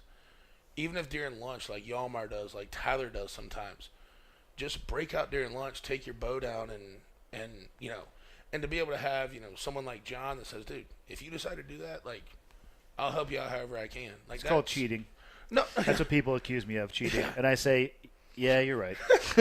but, Yes, I mean, you're correct. And I kind of look back and go, all right, John, I haven't counted the amount of text messages that I've gave you cooking advice, but if you'll do the same for me in archery, like why I for wouldn't sure I? would. Why wouldn't I do that? You know what I mean? yeah. I'm in the hole on that one too. I owe you quite a bit on the cooking side. For me, guys, that is one of the funnest things, and it's like I said on the first time we did the podcast was, man, if you DM me with a question, and I've had so many people say, man, I heard you for the first time on Cleared Hot, and then I went You got a back good and- response from it? Oh, I got a great That's awesome. response. Yeah. And hey, I don't have a Traeger, but I'd love for you to answer this question. It's like, yeah, I work for Traeger. I love cooking on Traeger, but I'm a barbecue guy. And here's what we're gonna do. We're gonna support you. We're gonna take care of you. And when you get to the point that you're ready for a Traeger, that's what you're gonna buy. You know what I mean? And you're gonna enjoy cooking on it. But it's been really cool, and I love being able to be part of these podcasts that cross industries, right? It's one thing to go on a barbecue podcast and talk barbecue, or like I have my own, but it's really fun to see how energetic outdoors people, military folks are just about cooking really good barbecue. Well, let me help you on the fitness side. I know Dudley is the one-stop shop for archery, but I was pretty deep in the fitness world for a long time. I think I probably retained 15% of the knowledge that I had, but the people that I was around, like next week, I'm going to go talk with a guy. I don't even know. He's not a nutritionist. He's the Yoda of knowledge when it comes to nutrition. So I have access to those people and an understanding of the methodology behind it. I think he'd be good. Yeah. Yeah, no, I love it. I've really tried hard here the last 18 months. Like beginning of last year, me and Dudley talked, and I've dropped 92 pounds in 18 months, and I wanted to do it in a very kind of just Well, you should. done fad diets before where you drop a ton of weight and then you gain that back plus 10 pounds. You know change what I your mean? lifestyle. You don't change. And it's exactly. And so that's been good. But now I kind of want to, this next 12 months, I really want to ratchet it up and try to get down that other 100, 120 that I want to. And That's a lot in 12 months. I'll say that out the gate. That's fine, though. 18 months, 24 months. Put a plan together to do it. But once again, I want to do it in a sustainable fashion. You need momentum and then sustainability. Agreed. That's completely agreed. I always say momentum gets you going. Yeah. Commitment keeps you going. Completely. But if like I said, I'm in the hole. I'm in the OU column for when it comes to cooking advice. So, when it comes to fitness advice, at least I can – if I don't have the answer, I can point you in the right direction. Right. He picked a cool – he picked a very cool R&R. Years ago, I was so burned out with shooting on all the tours. It was just the same towns, the same flights, the same people, the same courses. And I like the people, so I don't want to be inconsiderate. It was the repetitive nature. But it was just repetitive. And I'm like, man, I got to do, I love this, but I just need a different version of this. But I ended up shooting the Arnold Classic. I've been there. When on the fitness side. I was there running the CrossFit. It wasn't a CrossFit experience. It was a I don't know what to call it, but we had a massive wing. Arnold came over, shook his hand. When was it? These women are very strong. I was like, okay. First off, all I know you as is the Terminator or the dude from Predator. So pretty awesome to meet you. Yeah. You're a big deal. I'm going to keep my shit together real fast. I was there. God, what year was that? 2012, maybe? Oh, 2013. You were late to the ball game. With just about everything in my life, yes. I didn't listen to a podcast until after I had been on Joe's. That was a mistake. I would have changed some answers. Yeah. Or maybe the verbiage. The answer would have been the same. I maybe would have rounded some of the corners. Well, so in 2005, Arnold decided to bring archery into the Arnold Classic. Yeah. I definitely was not there then. Yeah, mainly, but I know you weren't. You were doing cooler things. Other things. Not really.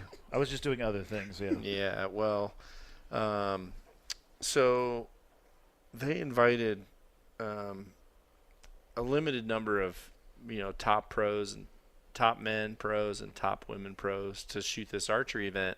And Arnold really liked it because Arnold shot archery in the 70s as his R&R. So that was his break from bodybuilding. Him and Frank Zane both shot together. Really?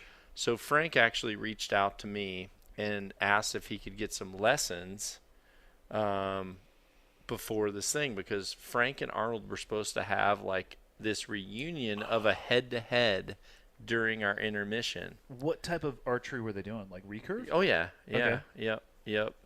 And so I worked with Frank, and I said, well, I'll work with you, but I said I would really like to get some fitness, direction too. So we ended up trading fitness instruction for archery instruction, which is when I would be in San Diego. It would be because I'd go out to Frank's house. Okay. And well, Frank beat Arnold. I won the Arnold 2 years in a row. And Arnold ended up saying, what do we need to do to make this bigger? And I told him, I said, if you want to make it bigger, don't mess with the pros, because there's only so many pros. I said, what you need to do is you need to look beyond that. So I ended up talking them into making the National Archery in the School program the state championship, the Ohio State Championship, at the Arnold Classic. Because I said, then you get kids, then you get parents. The numbers are going to be tenfold what it is if you bring in 50 of the best archers. Like, don't bring in 50 of the nobody's world's. going to travel with them. Yeah, no one's coming with them. Such a cool venue to do it too. Yeah, so they ended up making the Ohio State High School, the NASP program. They ended up making the championship at the Arnold Classic there, which was really cool. So they only had 2 years where pros actually shot, and those were the 2 years that I shot it. And ended up becoming really good friends with them, and it was amazing after working with Frank and some people have told me the same about when I work with him as a coach too.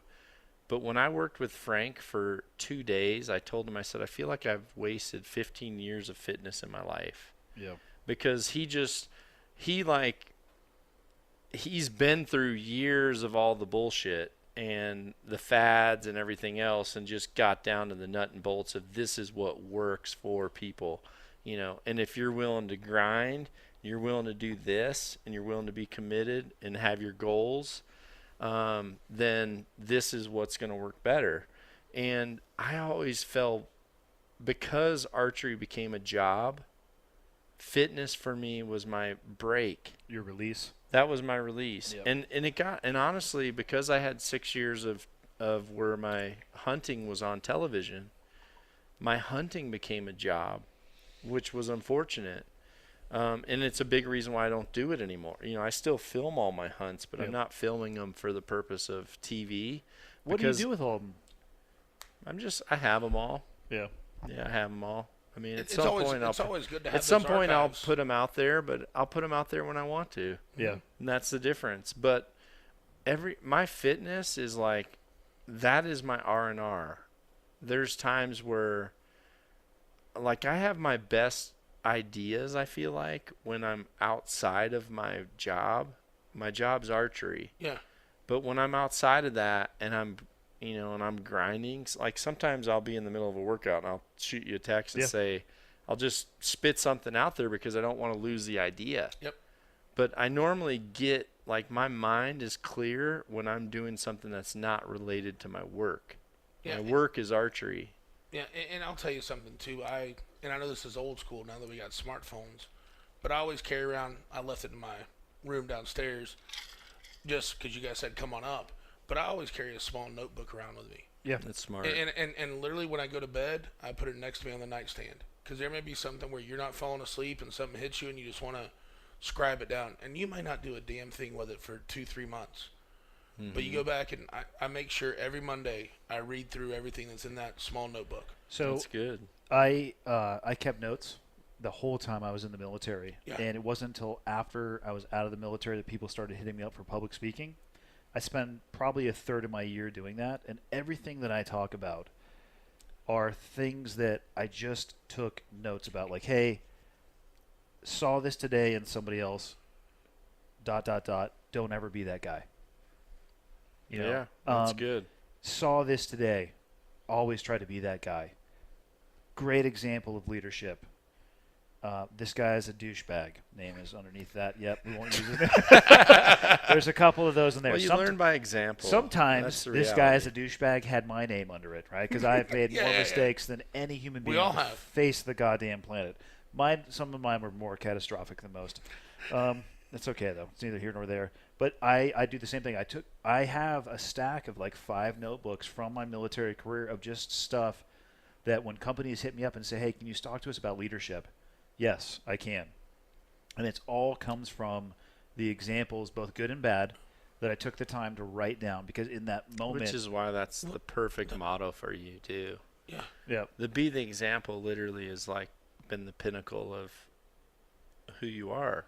yeah, on kinda. both sides, And, right? and what I like about that is, I mean, everybody wants to sit there and talk about their successes. And you know, I don't. I don't either, but- mostly because I don't have many. But- But, So weirded out by that. that's what people want to hear. But I love being able to sit when I'm teaching people barbecue and say, the only reason I can teach you this is because let me tell you about the 3 times I screwed it up so bad. Exactly. That But it made me that's change why the way you I should do be it. teaching you know? it. and those are the things you learn from. Right. Yep. I found in taking those notes, it was really hard for me to write down examples of phenomenal leadership, because I couldn't put a finger. I'm like, God damn it, how did that guy do that? Now, the opposite side of that coin, catastrophic leadership, is you're like, oh, I know what that is. You can see that from a mile away. yeah. So those examples are really easy. Like, wow, your ego is massive, right? Like, that's bad. Yeah. But when a really good leader or somebody who understands teamwork, they just get people. They can elicit from people, amazing performance. Like, God damn it, how did you do that?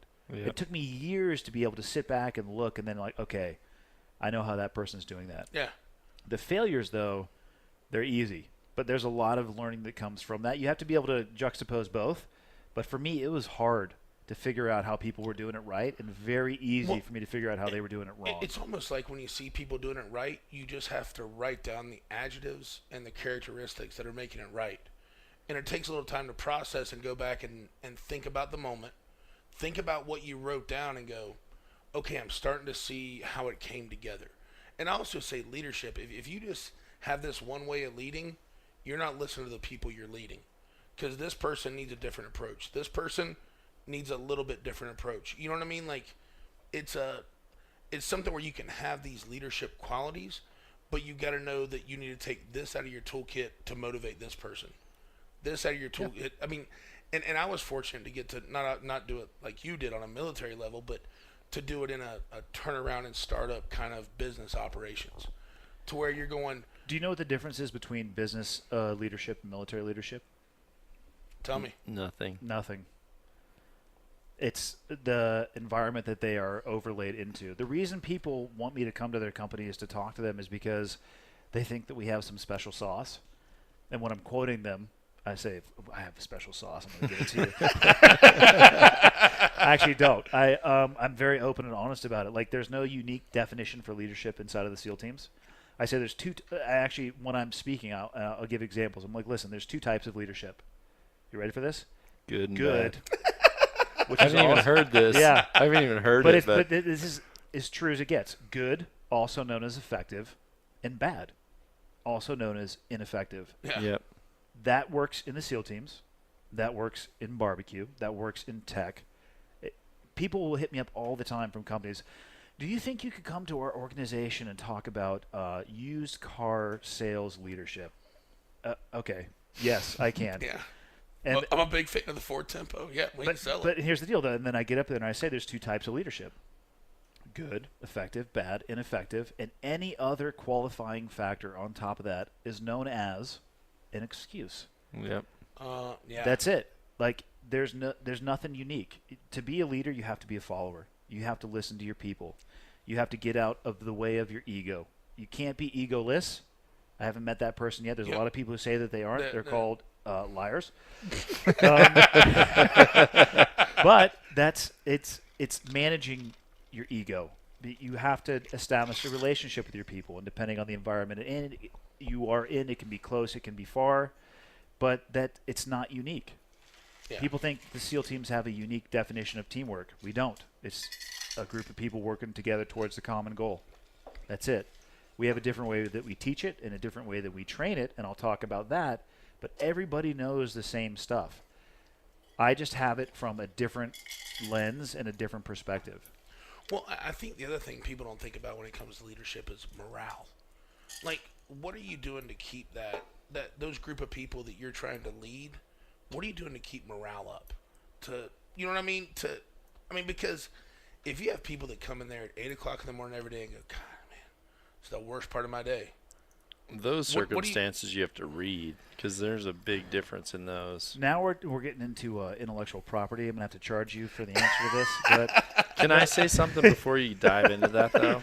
because, well, honestly, that's a podcast in and of itself. But, yeah, go ahead. What I was going to say is what I found the best leaders, it's often really hard to get them to admit why they're good at being a leader. They may not know why. No. Well, I think they do, but I think really people that are humble and have very clear direction, they often have a very hard time bragging about that. The people that I've learned the most about, I've had to pry to get it out of them. Yeah. And but they're great leaders and they're great examples, but it's almost infectious because they're so good at it that you want to like dig it out of them. You're like, dude, why don't you talk about this? Why don't you talk about when you did that? Why don't you tell people that, this is why you're telling them to do it, because They you would did. respect you so much if Yeah, you did. they'd respect you so Yeah. much more if you did, and they're just like, no, that's not. It's of no importance. Yeah. And I don't think a lot of the people that I'm thinking of that have been that way, at least in my life, in different realms, none of them have said that because I think they all genuinely just are that way as a person. They haven't said it that way because they felt like that would get the reaction that they wanted. I think that's a genuine 100% personality trait. I would agree. Would you? It can be taught to a degree. I mean, everybody brings a certain level to the table. Yeah. The best naturally. Humility can come with age. It can. I mean, I feel like, Inexperience a lot of the time. yeah. But what I would say about the experience that humility comes with is getting kicked in the balls, not winning Yeah. every day. Yes. That's where the humility comes from. I don't know. And you got to lose sometimes to become a winner. You know what I No, mean? You got to go. you have to Here's the lose deal. a lot to of really, times. To really be a winner, you got to lose a lot. Yeah. No, that's a very, very important aspect of life. Yep. You have to learn how to win. Losing is very easily attained. Learning to win is the hardest part about being a winner. That is very clear. And when people talk to me about, they talk to me about, at least for my realm, which is archery, which to some of these listeners may be pretty boring, but I've lost 100 times more than I've ever won. 100 times. But I wanted to figure out how to win. Yep. So I kept going. So I mean, when people say, "Well, dude, you should just go and you win every tournament." No, there's probably 10 people that wanted as much as me. So even at that, I'm going to win 1 of 10. Yes. But I'm okay if you're okay with that. For most people, if your personality is being able to accept that, A 100 batting average. then you're gonna grind. I mean, Yeah. if you're willing to grind at that and just say, I'm gonna go out there and judge myself based on my task. At least for me, I've always been task driven, not ego driven. So I feel like I'm able to come out of things with a positive asset more than a negative asset, even if the outcome to some would be negative, if that makes sense. It does. Well, unfortunately, what I see, again, from the cheap seats, we, as a society, seem to be teaching people that loss should be avoided at all costs. Like, don't ever lose. Don't lose. Like, if you lose once, you're a loser. And to me, Man, like I was saying before, the understanding loss is a critical component to tap onto what Dudley's saying, to understanding victory. Yeah. And it's okay. Like the most motivating things in my life are the ones where I fall short of what I know that I can do, because that fire is so hot in me not to repeat that. And if I was taught from an early age, well, no, it's okay. That feeling's okay. Just accept No, it. yeah. I wouldn't be the person that I am today. No. you would not. I would not be the where- person no I am way. today. You would ring a bell, Yeah. Yeah. right? Yeah. I mean, honestly, Yeah. when people ask, and that should be important, because when people ask you, which I know I've seen people that have just came up to you and asked you, what do I need to do to be prepared for buds? Well, if you've got I have a variety of participation, participation, if you have a participation award, yeah, You're not. Yeah. you're out. ding, So I've got to tell a quick story about that. you should wipe your butt with that thing. So Meanwhile, I got to take a whiz. So I'll be back. Three years ago, my niece is in a kids queue competition, and it's That's short for barbecue, right? well, it's for kids. It's like Alright. she's I'm 7. just making sure kids queue is Yeah. short for barbecue. Yeah, it is. All right. So 7, 8-year-olds, whatever. Well, it's chicken and steak, and she doesn't finish in the top 10 Hold on. There's seriously a barbecue for kids. for kids. Okay. Yeah. All right. And so she comes back to the trailer, and I said, well, where'd you finish? I said, you walked it. Because they do the awards for Kids Queue like in the middle of our turn-ins. Yep. So I didn't get to go up there and watch it. And she comes back with this little shitty trophy. And I said, there's no place on this. What happened? She goes, well, they just gave it to me for, and I said, Addison, you're going to take that trophy, and you're going to walk it right back over there. And her eyes kind of welled up, and I went, we don't just pay entry fees and get trophies. Yeah. We earn them.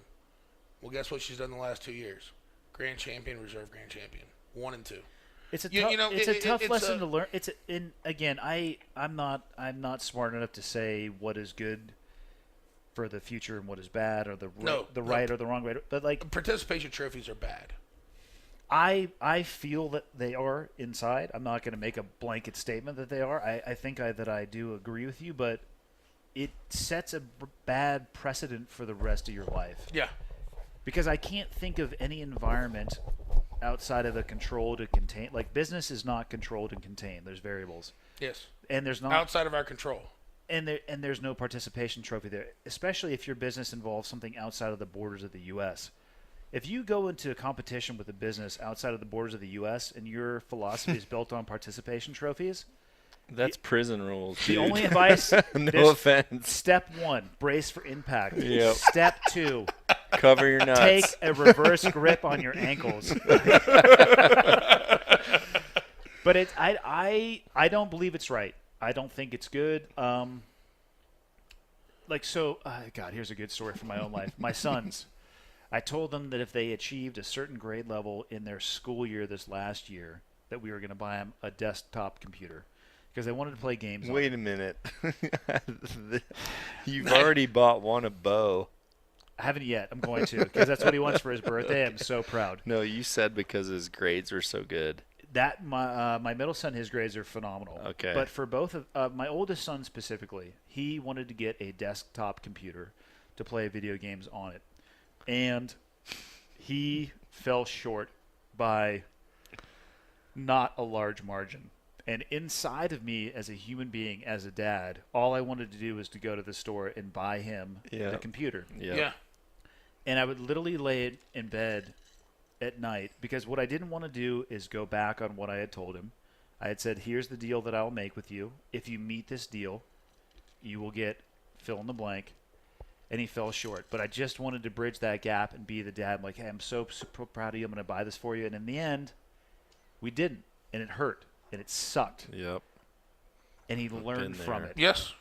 And I think he'll be better because of the fact that he didn't get it. And No, what, he won't. But what value would Like it? 20 years ago, you never bought me that computer.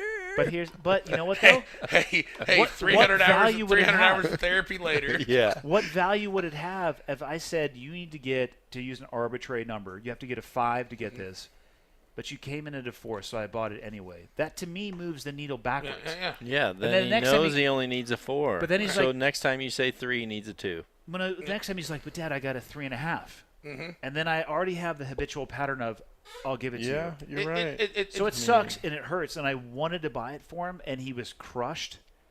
And but I held that because He did the right thing. fuck participation trophies. Yeah. But Yeah. even You know? going that further in I business. want, that should be a shirt. Yeah. I agree. The next yeah. shirt after that is Here's your second place participation trophy. First It's an fucking eagle. loser. Yeah. It's an eagle. Yeah. Yeah. But to take that kind of concept even further is You freaking. when I always said in business, look, if We did not have those as a kid. I if- still don't yeah. even get them. No, I do you not shouldn't. get it. but If Don't you show up, get you it. get one. That's it. just like you talked about with your boys, you were going to set precedent.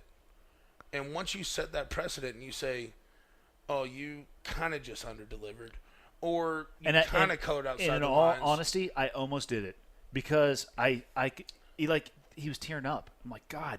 And I'm not an autonomous robot. I think I do a good job of keeping my shit together, but I'm not. And there's a lot of things that can pull on my heartstrings. Most of the time I don't. I tell myself that I do. Just let me lie to myself. I'm breaking you down, bitch. But I almost did it. But what let me roll over and go to sleep was, if I do that, Yeah. what impact will that have on the rest of his Yeah. life? Yeah. And I will not do that looked to at- him. It's you looked you at either it the meet right it, way. you either meet it or you don't. And I'll teach you that lesson right now, so you don't learn it when you're 40 wearing salmon skinny jeans. Poor Preston. I'm, Oh, did you just say poor? Oh, man. Preston made those salmon-colored skinny jeans look Hit good. Perry They're topsiders. skinny shorts, actually. It's unacceptable. Dude, I we're just just- came. levels. I actually All we got just. to do is notch it up I to came Chicago. up with a new motto, because this is true. I was thinking. Preston. I was actually thinking, when I played sports, did I get a participation trophy? No. No. Listen, They gave out MVP. No, let me tell you. League champs. When I was 10, this is hilarious. When I was 10, I was overweight. I was too fat. And when you got put on football teams, it was according to weight. So you were the left guard. So when I was 10, I had to play center on the 13-year-old team because I was 30 pounds overweight. So, and I can tell you that those years of playing football overweight, my participation trophy, like what they gave me for being part of that team, was athlete's foot. yeah. Strong. Yeah. Like, that's my participation It's tough to trophy. put a bow on that gift. Yeah, I mean, I literally was giving nothing but an ass beating by three-year older than me people. I played water polo and baseball at public high school. I remember them giving out MVP, most improved, and what would the third one be? Well, like, to me, it was always like But league of a team, champs. but of a whoever team of won 20. yeah. A team Yeah. of we had like a team dinner then. MVP, most improved. You recognize the top 10, 15%. It actually might have been MVP and most improved. You know what everybody else did? Nothing. Yeah. They were just part They of the team. wanted to be MVP Yeah. next year. That's what they Yeah. wanted. Yeah. There was not like I want to get recognized. I got to do this to do it. Yeah. Andy got MVP of, was it Skin Flute in '87? first chair Philharmonic Orchestra. I thought so. Yeah. I can rip it. See, first chair or nothing, dude. Second place is first loser. Well, and it's kind of, to wrap that up, like, I get so upset on, like, and I don't compete nearly as much now in barbecue because of just all the other obligations. Well, you have a job now. But when I see people on Saturday afternoon or Sunday morning on social media post, well, we didn't do so well, but we had a great time. And I'm like, if you want to have a great time, spend a third of the money, throw a kegger in your backyard, cook some barbecue. For everyone on your block. It's going to be a pretty damn good time. But don't, I mean, like when I post, if we don't do well, I'll go, hey, I didn't have a good cook today. I missed this, and this mark. And, hey, we're back in 3 weeks, and we're going to get after them. You have to You know what I hold mean? yourself accountable. Like, I mean, just you this- do. We had a That's good step time. one. Yeah, accountability is. Or the fact where people want to blame the judges. Oh, the judges were totally off today. And it's like, Gosh. dude, stop. Next. I'll go back to Left swipe. We'll go back to Left swipe. We'll go back to the intellectual. We'll go back to the intellectual property of talking about leadership. Hey, right? real quick, guys. Bonus coverage. What? Bonus coverage. He's going into the IP. Oh yeah. Okay. Oh. So, talking about leadership,